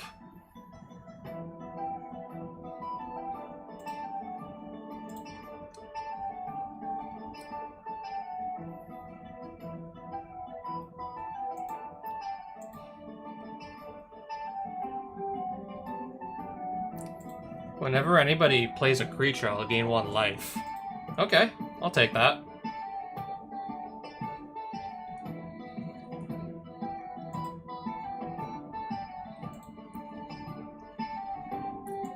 When the best you can do is Giant Octopus. That's how you know it's rough.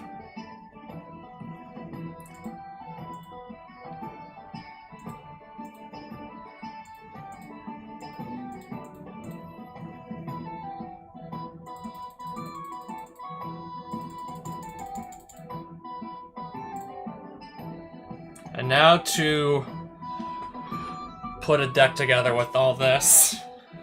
Let's see what I can put together with this here.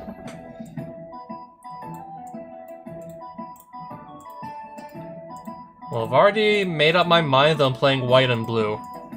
Again. We're doing this again now.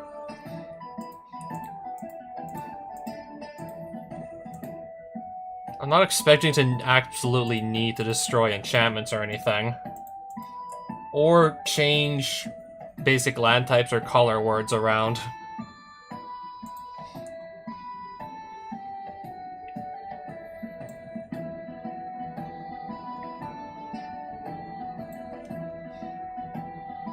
Oh, if I want to just be 100% sure that my sea monster can attack anybody.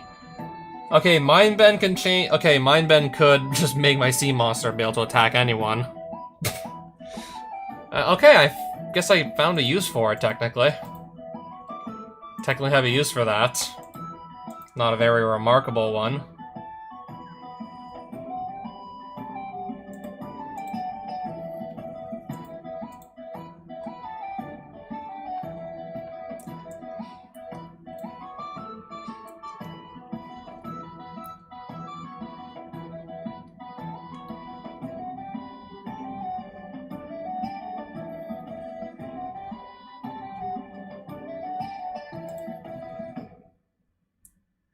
I think at best this is a sideboard card.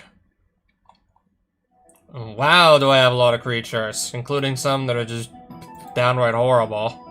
Wow, I have a lot of creatures.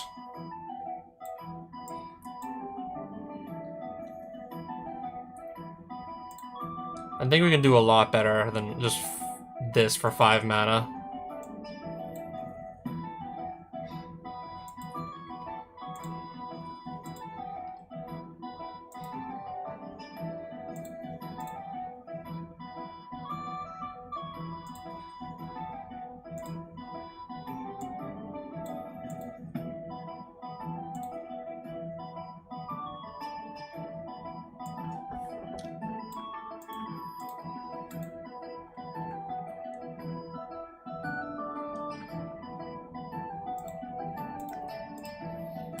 So yep, I guess that's technically, I guess this technically counts as a deck. Alright. Let's do this. 9th edition. Just made a 9th edition draft deck. Well, let's do this.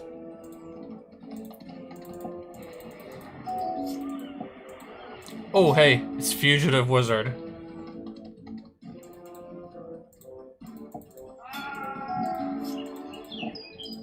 Maybe it was not in my best interest to just go and, like, simply attack immediately.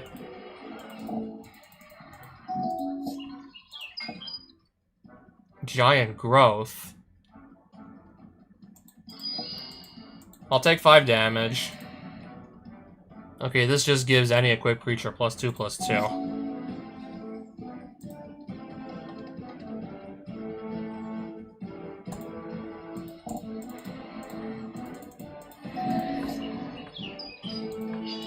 So that's a 4/4 now.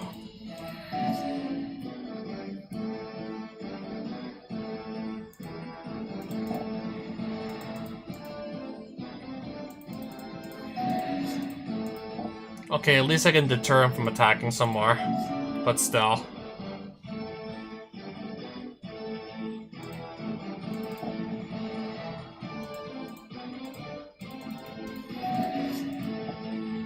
Okay, he is going to attack again anyways. I'll just take the damage still for now. Draw 2 cards, I'm gonna counter this.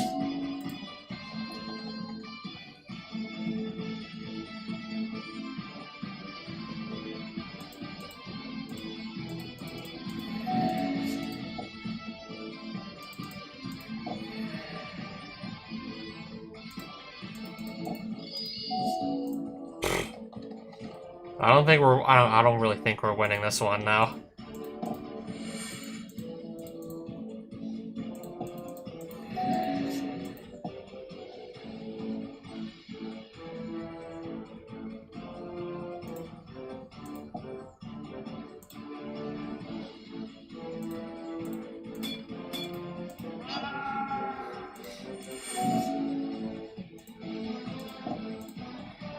And yes, I am in fact running out of cards.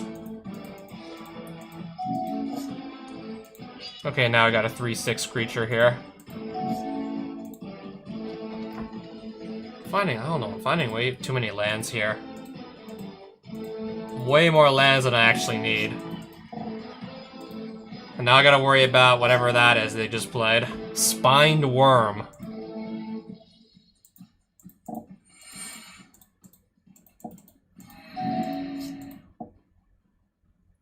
Well, I absolutely 100% have to block this thing.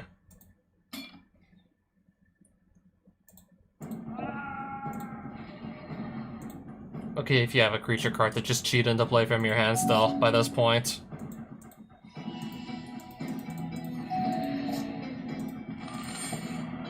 I don't think we're gonna need a basic land at this rate. King Cheetah!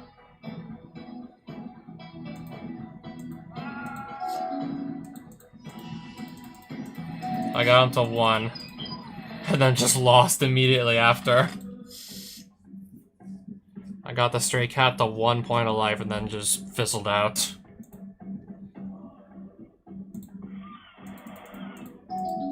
Woo!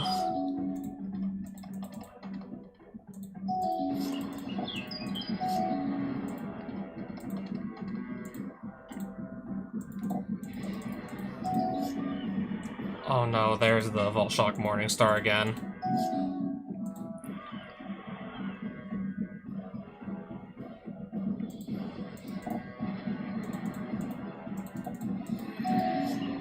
Yep, he's gonna equip it. I knew it.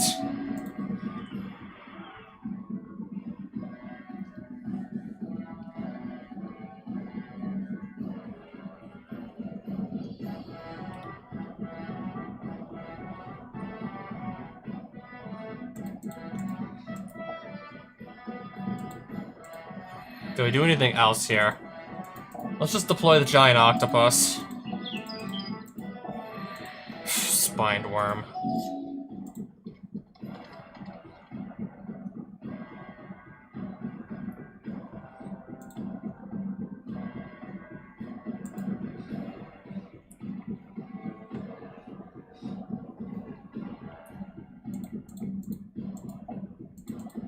Keep some mana up to just use the ability on Zealous Inquisitor as many times as necessary.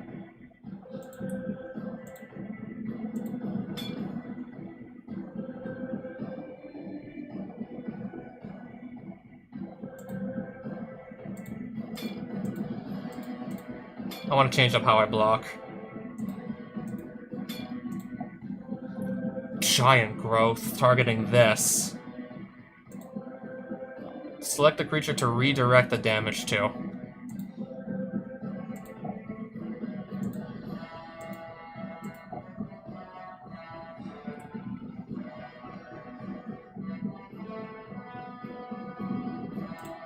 Can I do this one more time?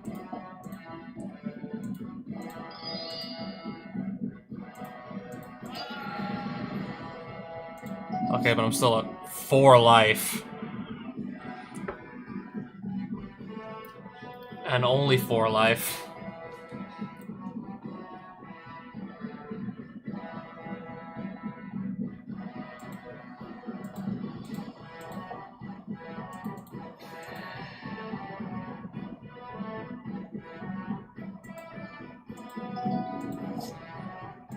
Seven, 6.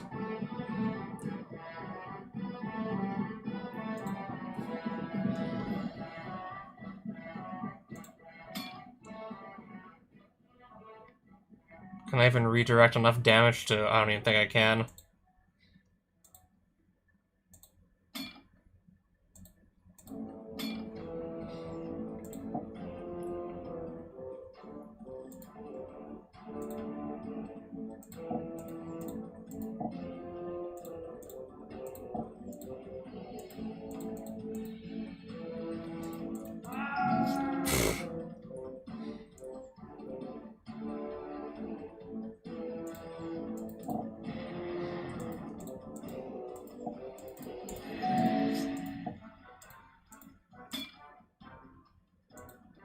Can I prevent some damage or no? prevent 4 damage to this thing.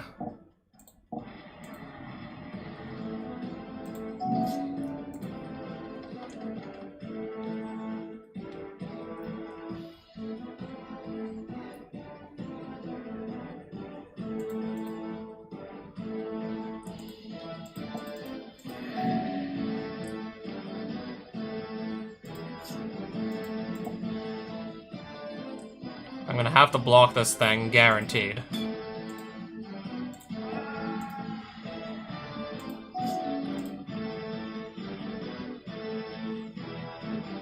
Does anything fly? Nope. Nope. Nope. And nope.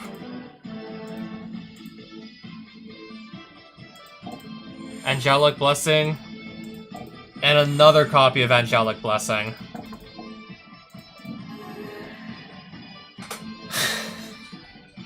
Alright, those shitty pump spells just came in clutch.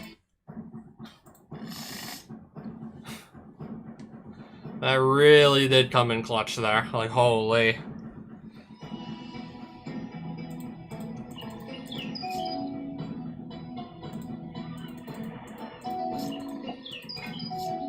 Alright, still starting off with the equipment, I see. Horned Turtle, I'm gonna let that through. There's even scarier stuff to have to deal with than just the Horned Turtle. So I'm already taking 3 right off the bat.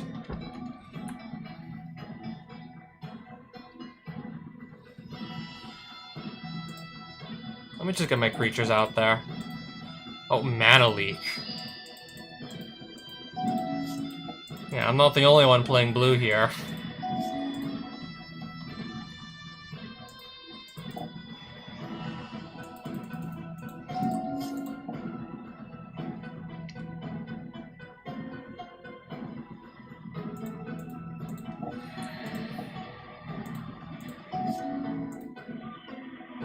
Okay, I'll cast Sea Monster and hide behind that for the time being. It's easy to believe the monster is a myth until you feel 300,000 pounds of myth crashing down on your ship.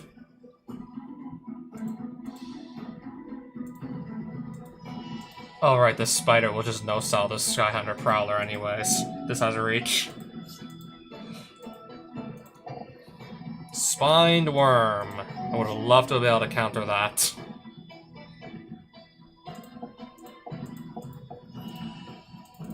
Giant Octopus and pass.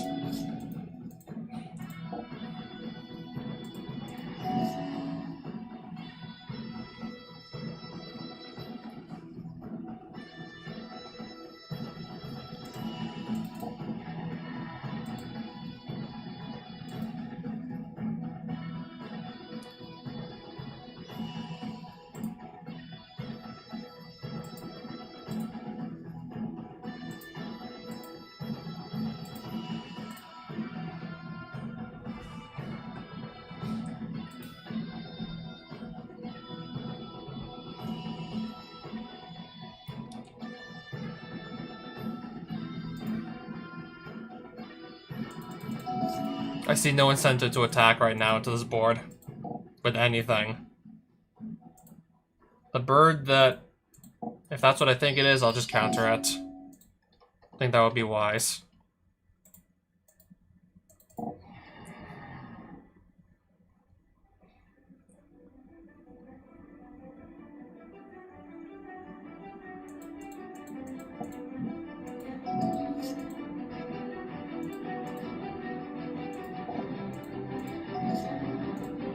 Alright, can we stop finding land? Can we actually find some creatures we can use to actually just, I don't know, keep improving our board state?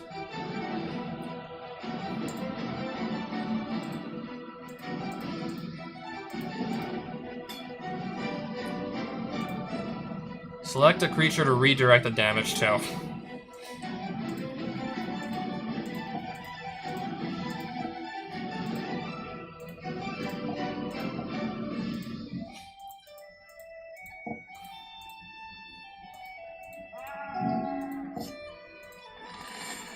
Alright, did a little bit of damage to his board.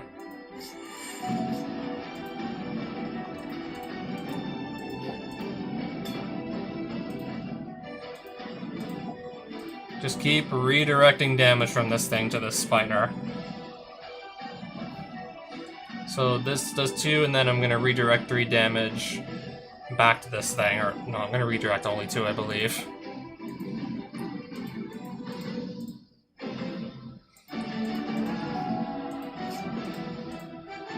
So that spider's out of the way. So I can just go poking with this now for little bits of damage here and there.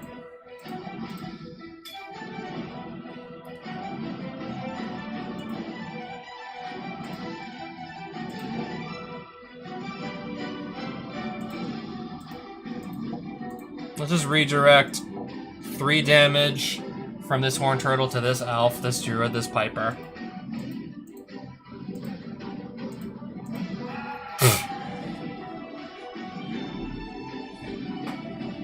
This one card is literally just, yeah, this one card is just literally carrying my entire deck right now. I'm not even kidding. Because this cat literally just can't figure out how it works. This one card is literally just carrying me.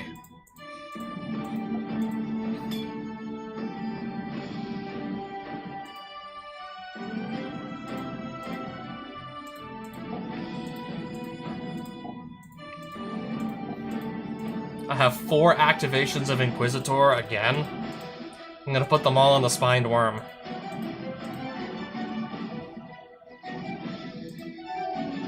I'll actually put 3 of them on the Spined Worm.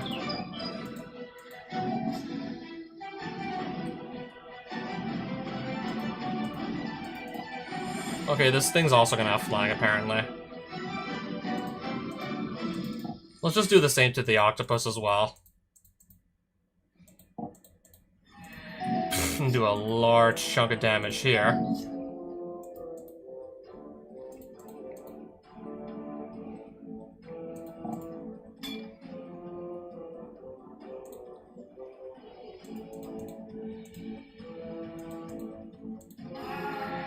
Got him.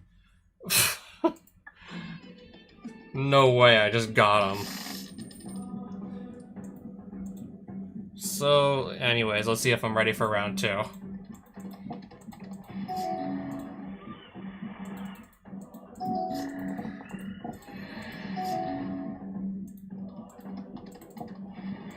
Okay, so a bunch of just little flying creatures are staring down so far. Oh! He can't attack or block now. He's not really blocking these flying creatures anyways to begin with.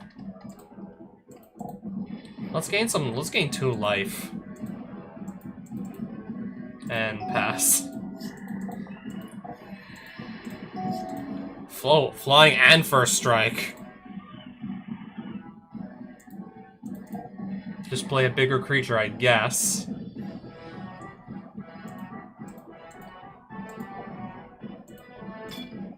Can I just give this guy +1/+1 with Infantry Veteran? A combat trick that's in plain sight, and Chimera just blocks regardless. Oh my god, now discard 2. 2 cards.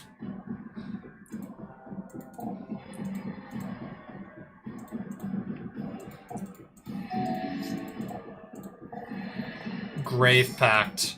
Whenever a creature you control is put to a graveyard for play, each other player sacrifices a creature. Sure, why not?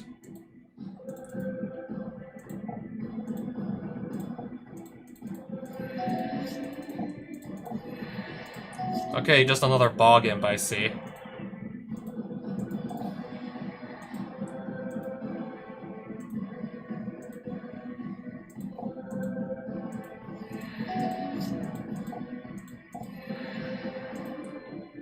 Okay. Can't be blocked except by artifact creatures and/or black creatures.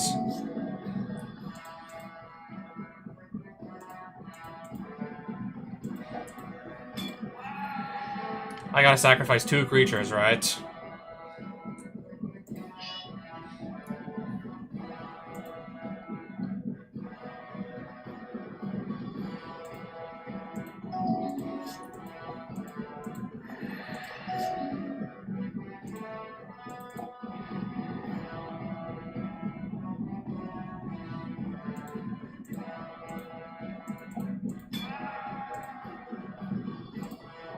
Sure. Sea Monster wasn't going to be attacking at this point anyways, clearly.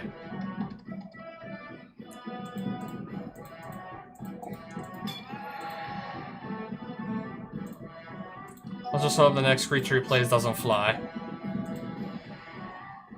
Okay, it does fly.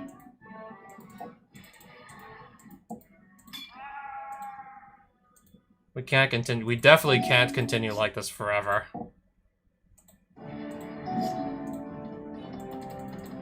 Yeah, we can't keep going on like this forever. Sure.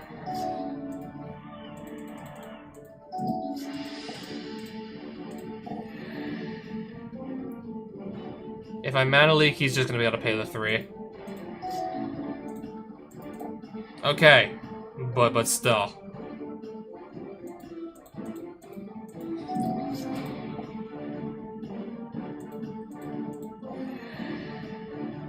Reveal my hand, choose an online card from it, discard that card.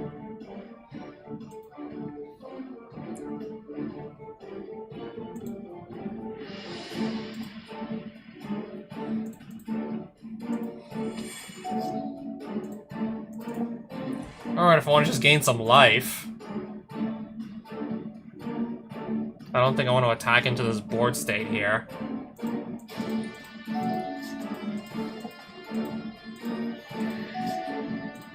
Oh, okay. Hopefully we just turn the tables with that. Got him. Oh man, I didn't think the Angelic Blessing was gonna come in clutch here.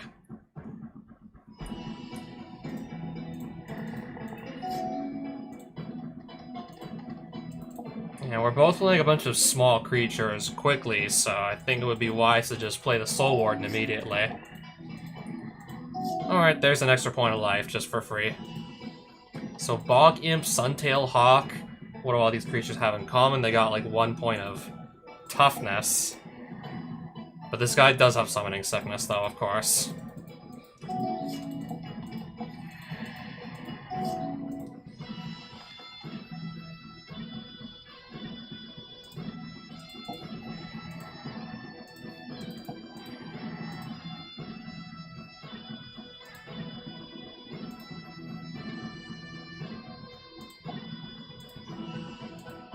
Okay, he's just gonna let that through for 1 damage.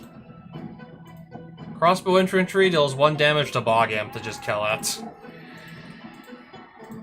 Oh, another 1 toughness creature that can just one-shot with Crossbow Infantry.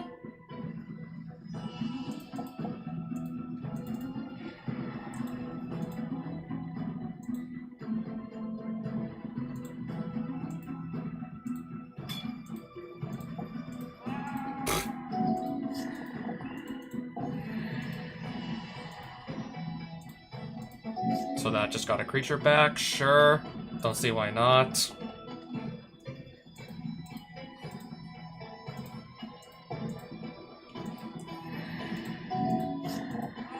What did they just do? Consume Spirit. I was clicking too fast.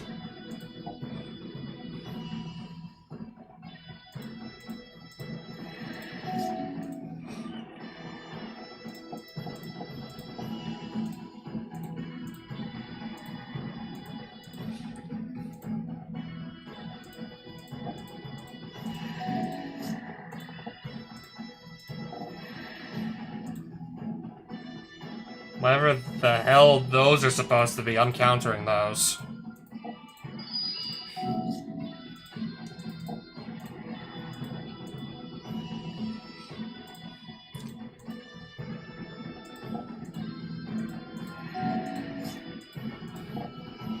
Oh, yeah, sure. Pegasus Charger.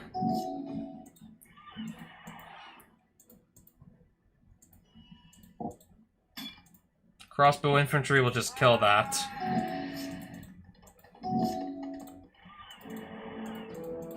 I guess we can just maybe Alpha Strike here.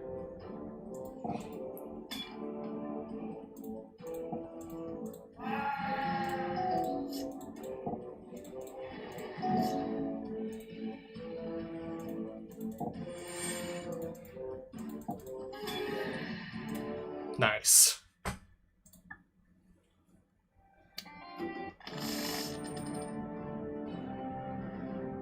One more of these and then I'm probably likely just ending the stream and going to bed. Even though I played more, I played more Sealed than I actually played Constructed. I don't know, just curb stomping all my opponents with the Miri Animator is getting kinda dull.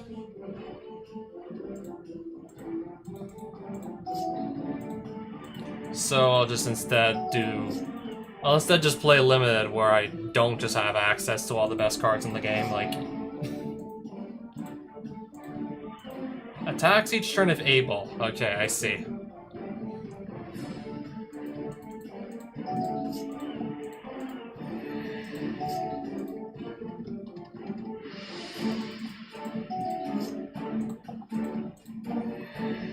Whatever that is, I'm going to Mana Leak it.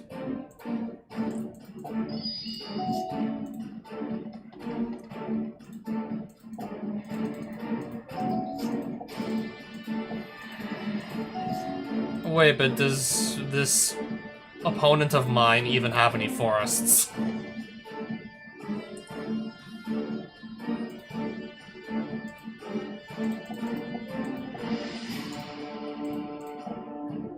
Remove Soul, which counters a creature spell. Understood.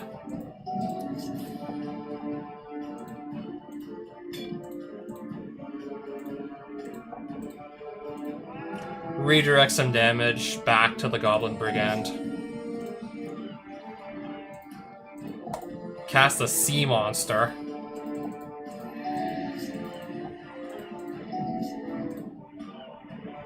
And then a Phyrexian Hulk.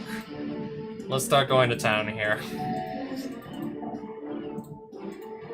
Unblockable as long as it's attacking alone. 1 power, by the way.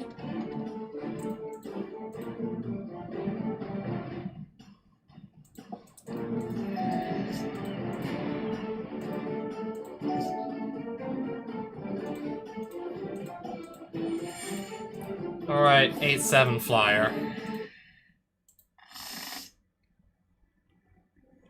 We'll keep.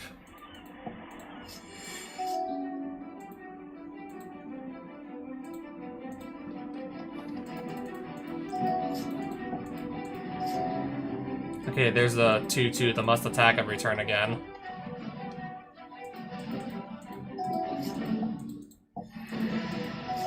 There's the creature that can't block.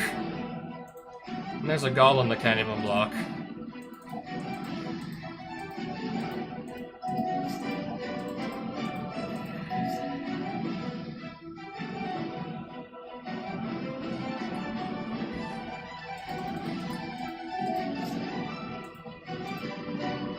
Haste, and at end of turn, return Viashino Sandstalker to its owner's hand.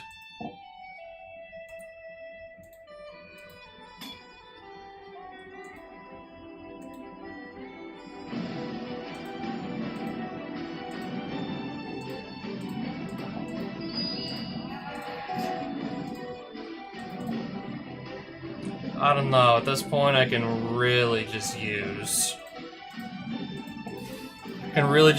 like, a single island, even.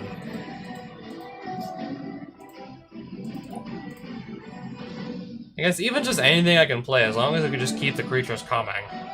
Really.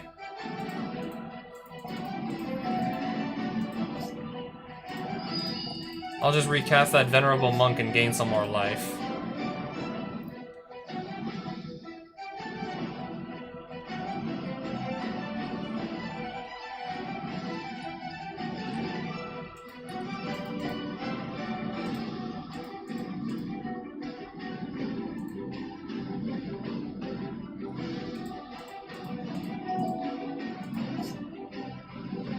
Guerrilla Tactics deals 2 damage to Venerable Monk.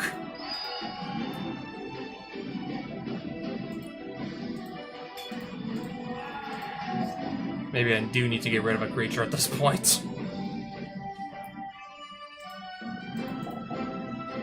Oh, counterspell.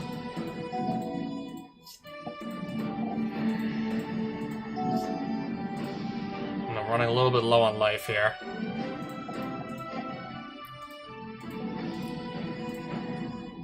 Okay, I'm back up to 7, but still. We're still definitely running low. Alright, I'll go to 2.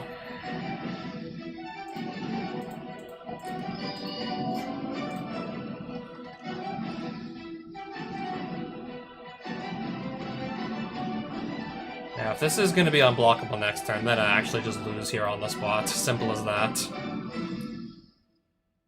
I guess no, maybe if I just play another creature, I can gain some life back.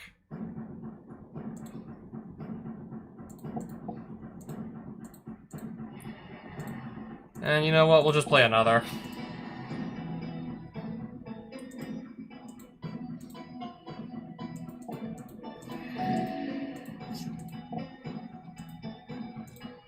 We'll just block like this, I suppose.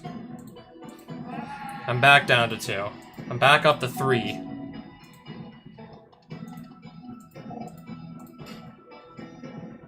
Four now, I'm at.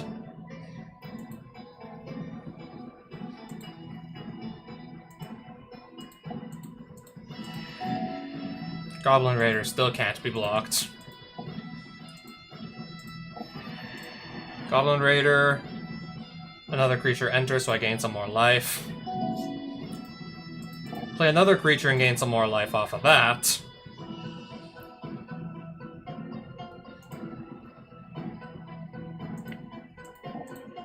You know what, I'm just gonna go and swing for a whopping 8 damage.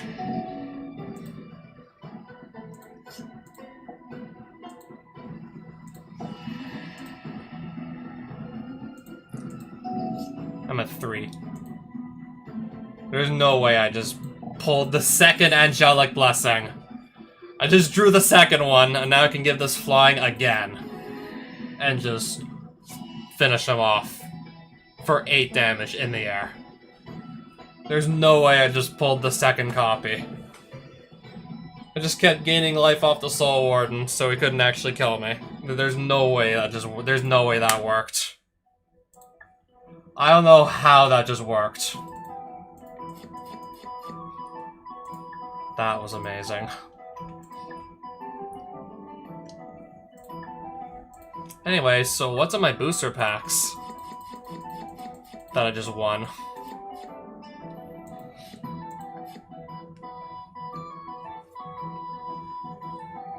What's my rare? Oh, Bloodfire Colossus.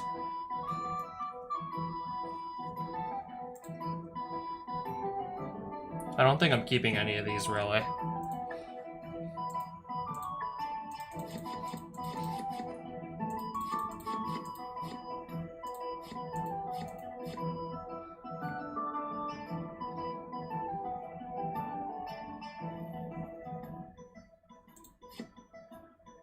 Seven mana to just...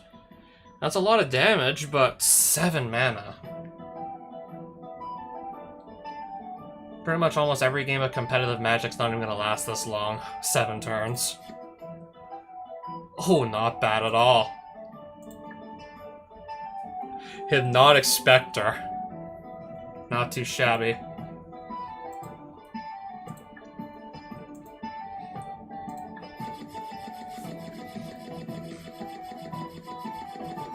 And yeah, somehow I managed to win all three rounds with this pile of junk right here. This pile of junk did it.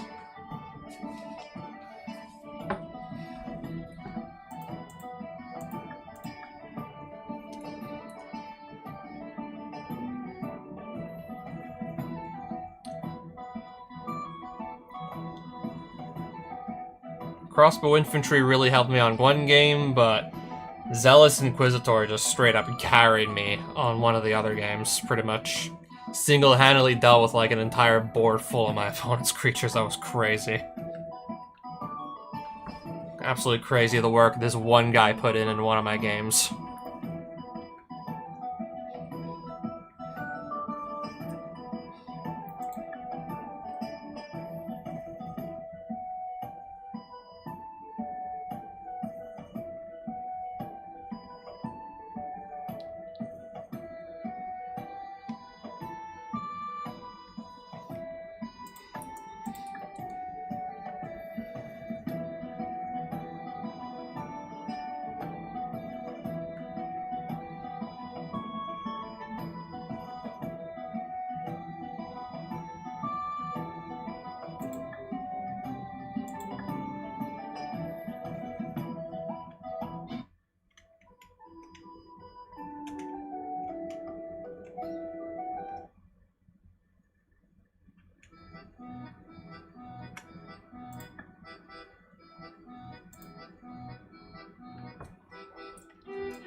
Anyways.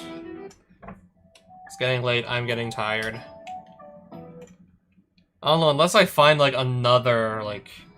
Maybe if I find another limited event.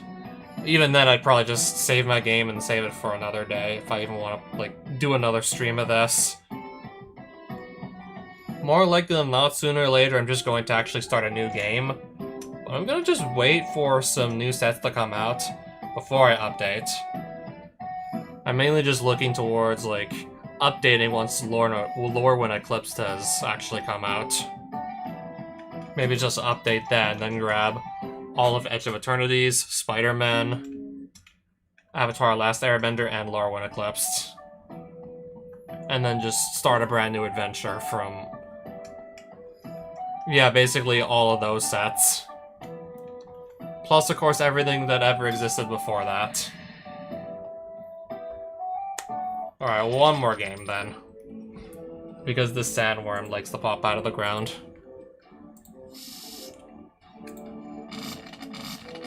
I'll make him regret ever doing that.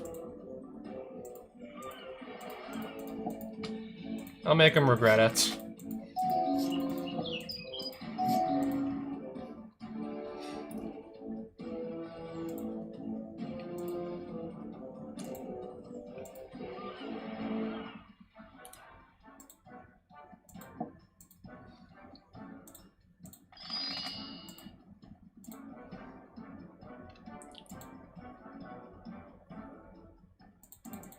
We'll just revive it next turn, it's fine.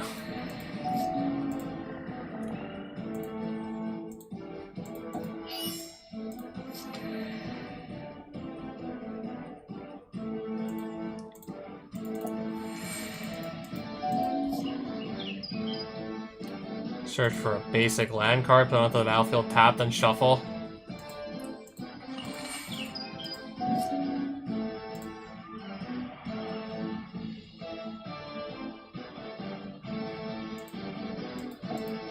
Cast Time Walk. He didn't even survive the first turn of that. There's no way he was gonna survive a second. And yeah, I clearly didn't need the Time Walk.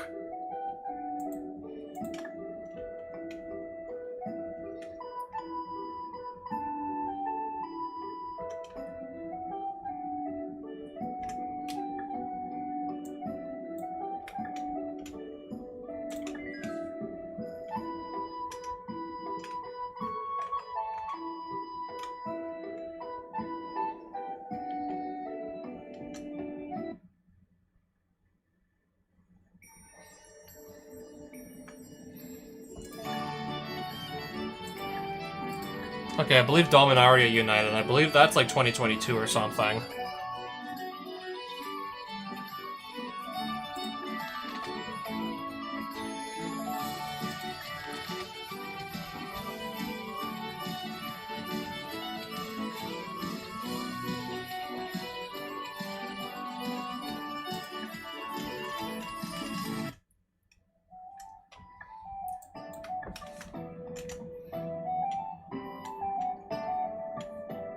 Is that a castle that I might have been in before by any chance?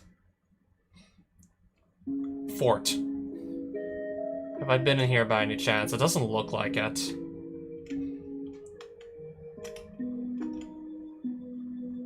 Something to do with elephants. Anyways, I'm just gonna save this for another stream. I'd save that for another day at this point. We're just kind of like randomly running around, playing whatever limited events happen to catch my eye.